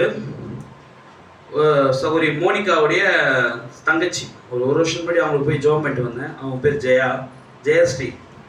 அவங்க ஒரு 2 நாள் முன்னாடி ஃபோன் பண்ணி, பாஸ்டர் நான் ஜெயா பேசுகிறேன். யாருமா அப்படின்னு கேட்டேன். நான் வந்து மோனிகாவுடைய சகோதரி தங்கச்சி. சொல்லுமா என்னம்மா? பாஸ்டர் நான் ஒரு வீடு ஒன்று வாங்கியிருக்கிறேன். அந்த வீடு வந்து வாங்கிட்டேன், ஏற்கனவே இருந்த வீடு தான். ஆனால் அந்த வீட்டுக்கு நான் ஒரு வாசப்படி வைக்கணும்னு நினச்சா கூட என்னால் வைக்க முடியல. என்கிட்ட பணம் இருக்குது, ஆனால் தடையாகவே போகுது. ஒரு வாசகல் கூட என்னால் வைக்க முடியல. வேலைக்கு வரவன் 1/2 மணி நேரம் 1 ஹவர் செய்கிறான், அவனுக்கு என்னன்னு தெரியல, ஏதோ என்கிட்ட சண்டை போட்டு போயிடுறானுங்க அப்படின்னு சொன்னாங்க. சரிம்மா என்ன பண்ண சொல்லுமா, நீங்கள் வந்து ஒரு ஜெபம் பண்ணணும் அப்படின்னு. அப்படிங்களாம்மா, சரிம்மா பண்ணுறேம்மா, நான் வரேம்மா, எப்போம்மா வரணும்னு சொல்லுங்கம்மா. நீங்கள் வந்துட்டு புதன்கிழமை காலையில் வரீங்களா அப்படின்னு கேட்டாங்க. எத்தனை மணிக்கு வரணும்? ஒரு 6-6:30 வாங்க அப்படின்னு. சரி 6-6:30 நம்ம சகோதரன் டிஸ்டர்ப் பண்ண முடியாது, எல்லாம் தூங்கிட்டு இருப்பாங்க, சரி பிஸியாக இருப்பாங்க. நான் என்ன பண்ணேன், சகோதரி மோனிகாவை கூட்டிக்கிட்டு என் மனைவியை கூட்டிக்கிட்டு இன்னைக்கு காலையில் 6 மணிக்கு ஆட்டோ எடுத்துகிட்டு வியாசப்படி போனால் ஒரு ஹவுசிங் போர்டு வாங்கியிருக்கிறாங்க, ஃபுல்லாக இடிச்சு போட்டிருக்காங்க. வாசல் மட்டும் தனியாக இருக்குது. எவ்வளோ பெரிய வீடு, ஹவுசிங் போர்டு. கேட்டேன் என்னம்மா, வேலைக்காரன் வரான், கொத்தனாரு 1 ஹவர் வேலை செய்கிறான், திடீர்னு சண்டை போட்டு போயிடுறான். யார் சண்டை போகிறானே தெரியலங்க அப்படின்னா. என்ன சொல்கிறான்? ஏன் சண்டை போடுறானே தெரியல. ஏம்மா என்னாச்சுன்னா, திடீர்னு கோவப்பட்டு போகிறாங்க. எலக்ட்ரிஷியன் வரான், கொஞ்ச நேரம் வேலை செய்யறான், திடீர்னு சண்டை போட்டு போகிறான். ஏன் சண்டை போட்டு போகிறானே தெரிய மாட்டேங்குது. அப்போ இதுலேருந்து நீங்கள் என்ன புரிஞ்சுக்கணும்? அங்கே என்ன இல்லை? முதலாவது அங்கே முதலாவது ஒருமனம் இல்லை. அங்கே முதலாவது தேவன் இல்லை. இப்போ அந்த சகோதரி ஏதோ ஒரு வகையில இந்த செய்தியும் இந்த நாளுக்குரிய இயேசு கிறிஸ்துவை பெற்றுக்கொள்ளணுன்றதுக்காகவே ஒரு சூழல் உருவாகுதே இல்லையா? அப்ப அங்க போய் என்ன பண்ற, வேத வசனத்தை வாசிச்சுட்டு ப்ரேயர் பண்ணிட்டு தண்ணி எடுத்து வீடு ஃபுல்லா தெளிச்சுட்டு ஒரு வசனத்தை சொல்லி சில நேரத்தில் கொஞ்ச நேரம் தேவனுடைய வார்த்தையை கொஞ்சம் பேசிட்டு வரும்போது அப்போ அந்த சகோதரி சொல்றாங்க, பிரதர் பாஸ்டர் நான் ஆண்டவர்கிட்ட ஜெபம் பண்ணி கேட்குறேன், ஏன் இதெல்லாம் நடக்குது, ஏன் இப்படி தள்ளி நடக்கும்போது ஆண்டவர் என்ன சொன்னார், உங்கள் முகதான் என் கண்ணு முன்னாடி வந்து நின்று போச்சு. அவங்க இத்தனைக்கும் ஒரு ஸ்தாபன சபைக்கு தான் போயின்னுக்கிறாங்க, 7th Day சர்ச்சுக்கு தான் போகிறாங்கன்னு நினைக்கிறேன். உங்கள் முகம் தான் என் கண்ணுக்கு வந்தது. அப்போ தான் நான் யோசிச்சேன், பாஸ்டர் மனோவா பிரதரை கூப்பிடலாம், அவர் தான் என் கண் முன்னாடி வந்தார் அப்படின்னு. அப்போ காரணம் என்னன்னா, இதுல நம்ம என்ன தெரிஞ்சுக்கணும்னா, அப்போ தேவன் ஒரு சாட்சியை வைக்கிறதுக்காக, அந்த ஒரு சாட்சி அந்த வீட்டில் வைக்கிறதுக்காக அப்ப தேவன் என்ன பண்றாரு, ஒரு சூழ்நிலை உருவாக்குறாரு. அங்க தேவன் இயேசு கிறிஸ்து நேற்றும் என்றும் மாறாதவர்னு போய் நிரூபிக்கணும். அப்ப அதை நிரூபிப்பதற்கு ஏற்கனவே பரிசுத்தாவி பெற்ற நபரை தேவன் அங்க கொண்டு போறார். அப்ப ஏன் கொண்டு போறாருன்னா, ஏன் எவ்வளவு பேர் அவங்க காட்சியில காட்ட வேண்டியதானே, எவ்வளவு ஊழியக்காரங்கிறாங்க அவங்க எல்லாம் காட்ட வேண்டியதானே, ஏன் நம்மள காட்டுறாருன்னா அது முன்குறிக்கப்பட்ட வித்து. இப்ப தேவன் நம்ம கிரியை செய்வாரு. அந்த வீடை கட்டி முடிச்ச உடனே என்ன பண்ணுவாங்க, எல்லா பிரதேசம் கொண்டு ஒரு வீட்டுல பிரேயர் வைப்பாங்க. அப்ப என்ன பண்ணாங்க, நான் வந்துட்டு பக்கத்துல இங்க வர முடியாது சேட்பட்டு அங்கே அதே தெருவுல தான் இருக்குது பாலன சர்ச்சு. நம்ம பால் தேனந்த வராருல, அதே தெருவுல தான் இருக்கிறாரு அவர் சர்ச்சு. அங்க போமான்னு சொல்லிடலாம். இது காரணம் என்னன்னா, நீ பரிசுத்தாவி பெற்றது பூமி கடைசி பரியந்தம் போய் சாட்சியா இருப்ப. எங்கேயோ இருக்கிற புளியந்தோப்புல இருக்கிற பாலனாவை கூப்பிடல, ஏன் நம்மள கூப்பிடுறாங்க? எவ்வளவு ஸ்தாபன சபை இருக்கு, ஏன் நம்மள கூப்பிடுறாங்கன்னா, அப்போ தேவன் அந்த சூழ்நிலை உருவாக்குறார். அங்க அந்த அதே தெருல தானே சர்ச்சை இருக்குது, ஏன் அவரை கூப்பிடல? இங்க போய் அங்க போய் கிரியை செஞ்சு அங்க தேவன் அற்புதம் நடந்த பிறகு அப்போ அந்த கிரேஸ் யாருக்கு வரும், அந்த கிருபை யார், அந்த கிரெடிட் யாருக்கு வரும்னா நம்ம செய்திக்கு தான் வரும். அப்ப நான் சொல்லுவேன், நீ சேட்பட்டு வராத, அதே தெருவுல சபை இருக்குது, நீ அங்க போமான்னு சொல்லிடலாம். புரியுதுங்களா? அப்ப முதலாவது நம்ம பெற்றுக்கொள்ளுதுன்னா முதல்ல நம்மளுக்கு ஒரு மனம் இருக்கணும். அப்ப அந்த ஒரு மனம், என் மனைவி மோனிகா 3 பேரை கூட்டிட்டு போனேன். எப்படி 3 பேர் கூட்டு போகும்போது அப்ப அந்த 3 பேரோட பிலீவ் என்னன்னா, கண்டிப்பா பாஸ்டர் அங்க போய் ஜெபம் பண்ணா ஏதோ ஒரு நடக்கும். இதுல 2 பேர்ல யாராவது சொதப்பலாம் இருந்தா கூட நான் இட்டு போயிருக்க மாட்டேன், அந்த கிரியை தேவன் செஞ்சிருக்க மாட்டார். அது நடந்திருக்காது.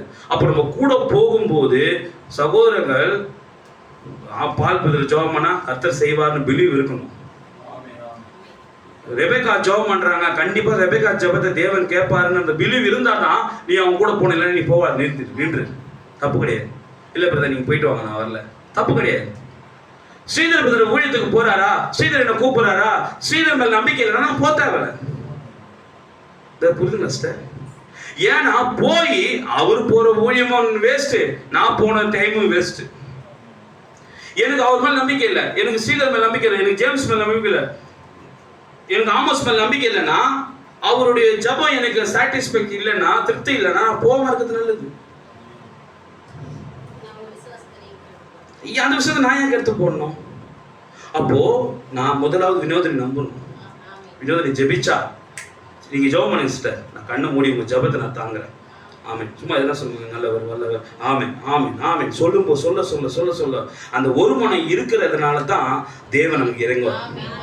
அந்த ஒரு மனம் இருக்கிறதுனால தான் எங்க 2-3 பேர் நாமத்தினால கூடுறாங்களோ அங்க நான் இருப்பேன். அப்போ கலைவாணி தாயார நான் அந்த ஒரு மனத்தின் ஆவியோடு ஜெபிக்க தான் அங்க தேவன் கிரியை செய்வார். அப்போ ஒரு வீட்டுல 2 பேர் ஒரு மனம் இல்லைன்னா அங்க தேவன் இருக்க மாட்டார். ஒரு சபையில அட்லீஸ்ட் ஒரு 2 பேராவது ஒரு மனம் இல்லைன்னா இந்த சபையில தேவன் இருக்க மாட்டார். அப்போ ஒரு மனம் இருக்கிற இடத்துல தான் பரிசுத்தாவி இருக்கும். பரிசுத்தாவி இருக்கிற இடத்துல தான் விடுதலை இருக்கும். எங்கே ஒரு மனம் உண்டோ அங்க விடுதலை. அப்போ ஒரு மனத்தை கொண்டு வரது யாரோட வேலை? நம்ம வேலை சகோதரா. நீ நான் ஒரு மனம் இருந்தாலே தேவன் காட்சியில வந்துருவாரு. ஏன்னா அவர் சொன்னார்ல, எங்கே 2 பேர் இருந்தாலே ஒரு மனப்பட்டு 2 பேர் ஒரு காரியத்தை செய்யும் போது நான் அவர்கள் நடுவில் இருக்கிறேன்னு சொன்னார்ல. அப்போ ஒரு வீட்டுக்கு போகும்போதோ சபையில இருக்கும்போது ஒருத்தர் ஜெபிக்கும் போது அந்த ஜெபத்தோடு ஒரு மனத்தை நீ கொண்டு வா. கர்த்தர் கண்டிப்பா அதை கிரியை செய்வாரு, உனக்குள்ள வருவாரு. அவர் வந்துட்டாருன்னா அங்க விடுதலை உண்டாயிடும். அதுதான் சொன்னாரு, நீங்கள் உலகமெங்கும் போய் எனக்கு சாட்சிகளா இருங்க. அப்ப அந்த சாட்சி உருவாக்குறதுக்கு தடையா இருக்கிறது நாம தான். நாம ஒரு மனம் இல்லைன்னா தேவனை காட்சியில கொண்டு வர முடியாது. பிரைஸ்லாம். இந்த வேலையிலே நமக்கு தெரிந்து கொள்ள வேண்டியது என்னன்னா, உனக்கு பாலை பிடிக்கலையா விலகிடு, அவர் கூட போவாரு. ஆனா அவர் தேவனுடைய நாமத்தை எடுத்துட்டு போறாரு, ஜெபிச்சார்னா நீ அதுக்கு நின்றுதான் ஆகணும். உன்னுடைய மாம்சபரமான பிரச்சனை சண்டை அவருக்கு எனக்கு பிடிக்காது, அவருடைய ஆக்டிவிட்டி பிடிக்காது நான் பார்த்துன்னு வச்சுங்க, அங்க தேவனை நான் துக்கப்படுத்துறேன்னு அர்த்தம். அதே பாலின ஜபத்துக்கு தேவன் என்ன எனக்கு வைப்பார். நான் பால் அசட்டை பண்ணனா அதே பால் மூலியமா எனக்கு ஒரு வியாதி கொடுத்து அதே பால் வந்து ஜெபிச்சா மட்டும்தான் எனக்கு சுகம் ஆகும். புரியுதா இல்லைங்களா? எழிலுடைய வீட்டுல ஒரு 10 வருஷத்துக்கு முன்னாடி 2015 அவங்க அம்மா ஸ்தாபன சபைக்கு போறாங்க. அவங்க ஆமோஸுக்கு தெரியும், கலைவாணி அம்மாவுக்கு தெரியும். கண்ணம்மான்னு சொல்லிட்டு ஒரு இருக்காங்க தெரியல, கண்ணமாண்டி. அவங்க வந்து சிபிஎம் சபைக்கு வெள்ளை ட்ரெஸ் தான் போட்டு நிற்பாங்க. நம்மளை பார்த்தாலே அந்திகிஸ்துன்னு சொல்லுவாங்க. எப்போ பார்த்தாலும் சொல்லிக்கினே இருப்பாங்க, அந்திகிஸ்தீவான்னு. நான் ஒரு கட்டை இப்போ கொஞ்சம் எல்லாரையும் அமைதியாக எதுவும் பேசுறதுல அப்போ கொஞ்சம் துத்துன்னு திட்டிடுவேன். எதுக்கு திட்டிடுவேன்? ஏய் யார் அந்திகிஸ்து, நீ தான் பேய் பிசாசுன்னு திட்டிடுவேன். ஒரு 10 வருஷத்துக்கு முன்னாடி பொறுமை இல்லை, அந்த அளவுக்கு ஊழியத்தின் அனுபவம் இல்லை. அந்த அம்மா என்னை பார்த்து கேடிஎம் டீ கடையிலாண்ட டீ குடிச்சுனுக்கும் போது வந்துட்டாங்க அந்த அம்மா. அப்போ எங்கள் வீடு அது எதிர்க்க தான். ஏய் பேய்ங்களே, பிசாசுங்களே, அந்திகிஸ்துன்னு சொல்லினே இருந்தது. நான் பொறுமையாக அந்த கையில் அந்த அம்மா கம்முனுக்கு சொல்லு, எதாவது திட்டி விட்டுருவேன், கம்முன்னாங்க, நான் பேசிட்டு போட்டேன்னா சொல்லினே இருக்குது, பெணத்தினே இருக்குது. அது மாட்டேன் அந்திகிஸ்து எப்படி நின்றுக்குது, இப்போ டீ குடிச்சுனுக்குது பேர் அப்படின்னு. ஏய் பைத்தியம் குடிச்சுன்னு போவ பொடி அப்படின்ட்டேன், பைத்தியம் குடிச்சு சாவ பொடி அப்படின்ட்டேன். சீரியஸாங்க, கோவத்தில் சொல்லிட்டேங்க. சொல்லி 10-14 வருஷம் ஆகுது. இப்போ அவங்க பைத்தியமாகறாங்க. மழையில நினைச்சு நிற்பாங்க, வெயில் அச்சாலும் பத்து நிற்பாங்க, கூரை கிடையாது, இன்னைக்கு குளிக்கிறது கிடையாது, யார்கிட்ட பேசுறது கிடையாது, பைத்தியமாக சுற்றினுக்கிறாங்க. இப்போ 7 அம்மா சொல்கிறாங்க, இப்போ மனவா உன்னால் தான் அவன் பைத்தியமா, நாங்கள் போய் ஜோம் பண்ண அந்த பைத்தியத்தை கொஞ்சம் எடுத்து விட்டு போப்பா வேணும். இப்போ காரணம் என்ன சொன்னதுனால இல்லை, நம்ம பெற்றுக்கொண்ட செய்தியை பரிசுத்த ஆவியை துக்கப்படுத்தினாங்க. அப்ப நான் கோவப்பட்டு சொன்ன அந்த வார்த்தையை, ஏய் நீ பைத்தியம் குச்சி சாவ போ அப்படின்னு சொல்லி 12 வருஷம் ஆகுது. இன்னும் பைத்தியமாக இப்போட போனா நீங்க பார்க்கலாம். ஜாக்கிரதையா இருக்கணும்.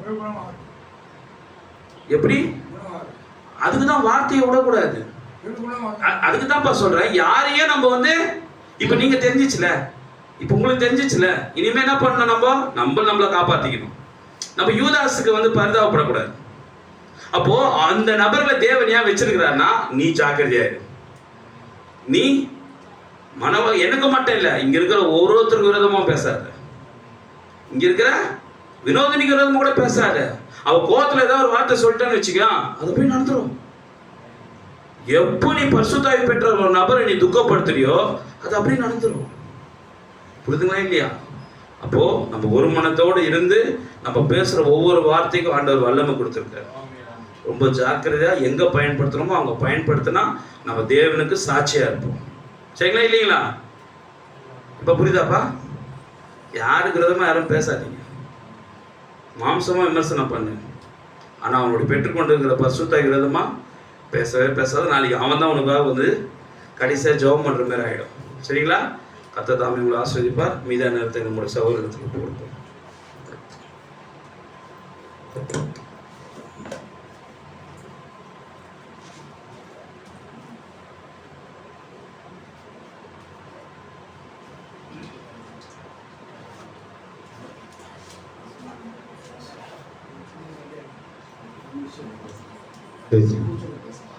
விழுந்திருத்து பாடல்களை பாடும்போது தேவனுக்கு என்ற சிறு காணிக்கை இருக்கும்.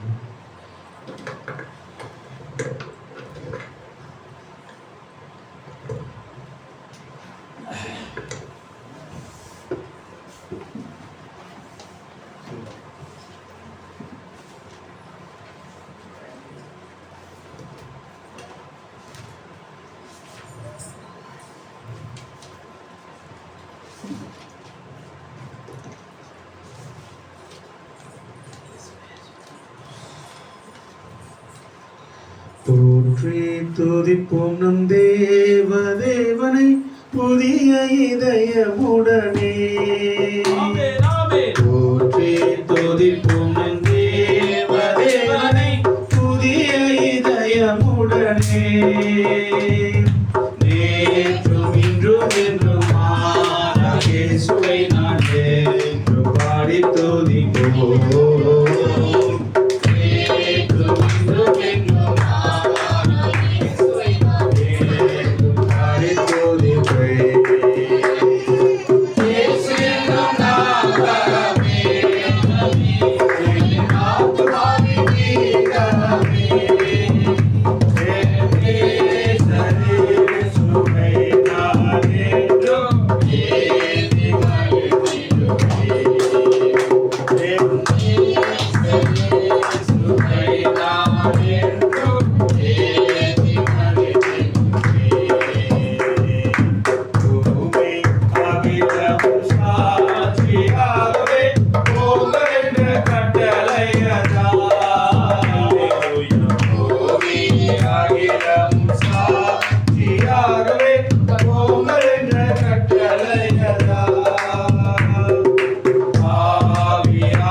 இந்த நேரத்துக்காக நாம் நன்றி செலுத்துகிறோம் ஆண்டவரே. தேவனே கர்த்தாவே, இந்த உலகத்திலே ஆண்டவரே நாங்கள் ஏதோ கேட்டோம் ஆண்டவரே. ஏதோ ஆதாம் என்ற ஒரு சரீரத்துக்காக இந்த சிருஷ்டிப்பு கீழ்ப்படியவில்லை ஆண்டவரே. அவருக்குள்ளா இருந்த தேவனை பார்த்து அந்த சிருஷ்டிப்பு எல்லாம் ஆதாம் கீழ்ப்படிதான். தேவனே கர்த்தாவே, அப்படியாய் கூட கர்த்தாவே நீர் ஆண்டவரே எங்களுக்குள்ளாய் வந்து ஆண்டவரே இதோ எங்களால ஒன்றும் செய்ய முடியாத ஆண்டவரே, எங்களுக்காக எதுவும் கீழ்ப்படியாத ஆண்டவரே, நாங்கள் கர்த்தாவே சாதாரணமான உலகத்தின் காரியங்களை எங்களால மேற்கொள்ள முடியவில்லை ஆண்டவரே. ஆனாலும் தேவன் நீர் உம்முடைய ஆவியை நீர் எங்களுக்கு தந்து கர்த்தாவே, இதோ கர்த்தாவே சரியான பரிசுத்தாவை பெற்றுக்கொள்ள வேண்டும் என்றால் நாம் எங்கே போக வேண்டும் என்றால் ஆண்டவரே இது இயேசு கிறிஸ்துவே அவர் யோவானிடத்தில் சென்றார் ஆண்டவரே. அதே போல கர்த்தாவே நாங்கள் கர்த்தாவே பரிசுத்தாவை பெற்றுக்கொள்வது கர்த்தாவே நீர் எங்களுக்கு அனுப்பின தீர்க்கதரிசியை கர்த்தாவே நாங்கள் கண்டுகொள்ளும்படியாக நீர் கிருபை செய்தீர் ஆண்டவரே. கர்த்தாவே அந்த தீர்க்கதரிசியின் தேவனுடைய வார்த்தை இருந்தது, தீர்க்கதரிசியின் தேவனுடைய உரைக்கப்பட்ட வார்த்தை இருந்தது ஆண்டவரே. நம்முடைய மூல வித்தாக வார்த்தை அவருக்கு இருந்தது ஆண்டவரே. அந்த வார்த்தை தான் பரிசுத்தாவே இருக்கிறது கர்த்தாவே. தேவனே அந்த பரிசுத்தாவை நாங்கள் பெற்றுக்கொள்ளும்படியாக நீர் அனுப்பின தீர்க்கதரிசியை விசுவாசிக்க முடியாது ஆண்டவரே. நீர் தந்த கிருபைக்காக நன்றி செலுத்துகிறோம் அப்பா. இந்த பரிசுத்தா என்பது ஆண்டவரே கர்த்தாவே அது யார் என்பதை கர்த்தாவே எங்களுக்குள்ளாக இருக்கிற ஜீவன் வெளிப்படுத்துகிறதா இருக்கிறது ஆண்டவரே. இதோ உலகம் எங்களும் கர்த்தாவே இதோ புறப்பட்டு போகணும் என்று சொன்னீரே கர்த்தாவே. சகல ஜாதிகளும் சுவிசேஷத்தை சொன்னீர் ஆண்டவரே. இதோ கர்த்தாவே அதே போல கர்த்தாவே நாங்கள் போகும்போது இந்த உலகத்தில் முடிவு பொறுத்து எங்களோடு கூட இருக்கிறேன் என்று சொல்லி கர்த்தாவே ஆண்டவரே நீர் எங்களுக்குள்ளாய் வாசம் செய்து கர்த்தாவே எல்லாவற்றையும் நீர் செய்து வருவதற்காக நன்றி செலுத்துகிறோம் அப்பா. ஆண்டவரே கர்த்தாவே வசனம் சொல்லப்படுகிறாம கர்த்தாவே நாங்கள் சாட்சிகளாக இருக்க உதவி செய்யணும் ஆண்டவரே. கர்த்தாவே பலனடைந்து உலகம் முழுவதிலும் கர்த்தாவே கிறிஸ்துவுக்கான சாட்சியானவருக்கு உதவி செய்யணும் ஆண்டவரே. ஆபிரகாம் ஆண்டவரே எனக்கு சாட்சியா இருந்தார் ஆண்டவரே. இந்த மோசே சாட்சியா இருந்தது போல கர்த்தாவே நாங்கள் நாளுக்குரிய செய்தி சாட்சியாக இந்நாளுக்குரிய பரிசுத்தாவை பெற்ற மனிதர்களாக கர்த்தாவை போதும் ஜீவிக்க கிருபை செய்யணும் ஆண்டவரே. இந்த வார்த்தைக்காக நன்றி ராஜா, நன்றி ஏசப்பா. கடைசியாக கூட வந்த மக்கள் ஆசீர்வாதத்துக்காக வார்த்தை கொடுத்து மேம்பது ஜெயம்படியாய் திருவண்ணாமலை போது ஒழிவு செய்யறப்பா சப்பாலை ஜெபிக்கும்படியா கேட்டுக்கொள்கிறேன்.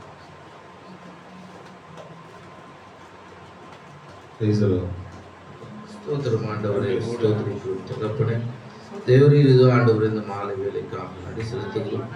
நாங்கள் ஆண்டவரே ஒரு மனதாய் இது சிந்திய ஆண்டவர் சமூகத்தில் கூடி தேவரீர் வெளியேற பெற்ற வார்த்தையை நீ கேட்கும்படியாக நீ கிருபை செய்தமைக்காக நன்றி செலுத்துகிறோம். ஆண்டவரே பரிசுத்த ஆவி இன்றைக்கு என்னவா இருக்குது நாங்கள் கேட்டோம் ஆண்டவரே. தேவரீர் பரிசுத்த ஆவியானது தேவரீர் இன்றைக்கு வார்த்தையா இருக்கிறது ஆண்டவரே. நீர் அனுப்பின இந்த வார்த்தையை நாங்கள் விசுவாசிக்கும் போது நாங்கள் இந்த நாளுக்குரிய பரிசுத்த ஆவி நாங்கள் பெற்றுக்கொள்ளுகிறோம் என்று நாங்கள் கேட்டோம். வேதம் சொல்லுகிற வண்ணமாய் தேவரீர் இதோ ஆண்டவரே பரிசுத்த ஆவி ஆண்டவரே பெறுவதற்கு தேவரீர் இதோ ஆண்டவரே நாங்கள் பாத்திரராய் இருக்க வேண்டியதாக இருக்கிறது ஆண்டவரே. இதோ நாங்கள் எங்கள் ஆத்மாவை துக்கப்படுத்தாதபடி ஆண்டவரே எங்கள் சரீரத்தை நாங்கள் கெடுத்து போடாதபடி பரிசுத்த ஆவி எங்களுக்குள்ளாய் அசைவாட நாங்கள் விட்டுக் கொடுக்கிறவர்களாய் இந்நாளுக்குரிய செய்தியை சத்தியத்தை நாங்கள் ஆண்டவரே கேட்டு அதன்படி நடக்கிறவர்களாய் எப்படியா இயேசு கிறிஸ்து ஒரு தீர்க்கதரிசியா இருக்கும் பொழுது அந்த தீர்க்கதரிசியின் சத்தத்துக்கு சீசர்கள் செவிசாய்த்து அப்போஸ்தலருக்கு செவிசாய்த்து அப்படியாய் வார்த்தை விசுவாசித்து அந்த நாளுக்குரிய பரிசுத்த ஆவி அன்றைக்கு பெற்றுக்கொண்டார்களோ அதே போல இன்றைக்கும் நாங்கள் நாளுக்குரிய தீர்க்கதரிசி வில்லியம் மரியன் பிரணாம் தீர்க்கதரிசி மூலமாய் நீர் அனுப்பின செய்தியை நாங்கள் ஏற்றுக்கொண்டு தேவரீர் நாங்களும் ஆண்டவரே நாளுக்குரிய பரிசுத்த ஆவி எங்கள் ஜீவியத்தில் அதை பிரதிபலிக்க நீர் கிருபை செய்ய மனுஷகுமாரனுக்கு விரோதமாய் பேசினால் அது மன்னிக்கப்படும் பரிசுத்த ஆவிக்கு விரோதமாய் பேசினால் உனக்கு இம்மையிலும் மறுமையிலும் மன்னிப்பு ஆகாது என்றால் விசுவாசிக்கிறோம் ஆண்டவரே. ஊழியக்காரருக்கு விரோதமாய் ஆண்டவரே ஏதோ ராஜா பேசாதபடி ஒரே மனதான ஆவியோடு பயபக்தியோடு கூட ஒருவர் சந்திக்க ஒருவர் ஜபத்தை ஒருவர் கேட்க ஒருவருக்கு ஒருவர் கனம் செய்ய ஒருவருக்கு ஒருவர் தேவன் அவருக்குள்ளாக இருக்கிறார் என்ற அந்த விசுவாசத்தோடு அவரை பார்க்க அப்படியாய் தேவரீர் எங்களுக்கு நீர் கிருபை செய்தமைக்காக நன்றி செலுத்துகிறோம். வார்த்தையின் வல்லமையும் மகத்துவத்தையும் நீர் எங்களுக்கு தந்தமைக்காக நன்றி செலுத்துகிறோம் ஆண்டவரே. தேவரீர் இதோ வேதம் சொல்லுகிற வண்ணமாய் ஆண்டவரே இந்த பூமியின் கடைசி பரியந்தம் ஆண்டவரே ஆண்டவரே பரிசுத்த ஆவி எங்களை வழிநடத்துவதற்கு நாங்கள் விட்டு கொடுக்க வேண்டியதாக இருக்கிறதுக்காக நன்றி செலுத்துகிறோம். இதோ பரிசுத்த ஆவி எங்களிடத்தில் வரும்பொழுது ஓ நீங்கள் பலனடைந்து இதோ எருசலேமிலும் யூதாயா முழுவதிலும் இதோ சமாரியாவிலும் ஓ நீங்கள் இதோ பூமியின் கடைசி பரியந்தம் எனக்கு சாட்சிகளாய் இருப்பீர்கள் என்ற அந்த வார்த்தையின் பிரகாரம் இதோ நாங்கள் உமக்கு சாட்சிகளாய் இருக்க நீர் உதவி செய்ய வந்தவர்கள் ஒருவரும் வெறுமையாய் போகாதபடி இதோ இந்த நாளில் கேட்ட வார்த்தைப்படி ஓ வார்த்தையை கொண்டு போக விசுவாசத்தில் அதை பிரதிபலிக்க நீர் உதவி செய்யுங்க அப்பா. எவரில் வந்த எந்தெந்த தேவைகளோடு வந்தார்களோ அந்த தேவைகளை பெற்றுக்கொண்டு போக நீர் உதவி செய்யுங்க. சமாதானத்தோடு சந்தோஷத்தோடு விடுதலையோடு நிம்மதியோடு தேவரே இதோ ஆண்டவர் அநேக சிந்தையின் போராட்டங்கள் ஆண்டவரே எல்லாவற்றிலும் வந்து ஆண்டவரே இந்த நாளுக்குரிய பரிசுத்தாவி தாமே ஒவ்வொருவரையும் வழிநடத்தட்டும் ஆண்டவரே. அருமையான மெய்ப்பர் மனோவா சகோதரி இன்னும் அநேக ஜனங்களுக்கு அழைத்து போகிற ஆத்துமாக்களுக்கு செய்தியை கொண்டு போக முடியாது, ரட்சிப்பை கொண்டு போக முடியாது. இந்த கரங்களில் ஒரு கருவியாய் நீர் எடுத்து பயன்படுத்துவதற்காக நன்றி செலுத்துகிறோம். நன்றி ஆண்டவரே, நன்றி அப்பா. ரட்சகர் மீட்பெருமான கர்த்தராகிய இயேசு கிறிஸ்து நாமத்தில் கேட்கிறோம் நல்ல பிதாவே. Amen. Sister God bless you. ஒரு வார்த்தை சொல்லுங்க. கர்த்தர் உங்களை ஆசீர்வதிப்பாராக.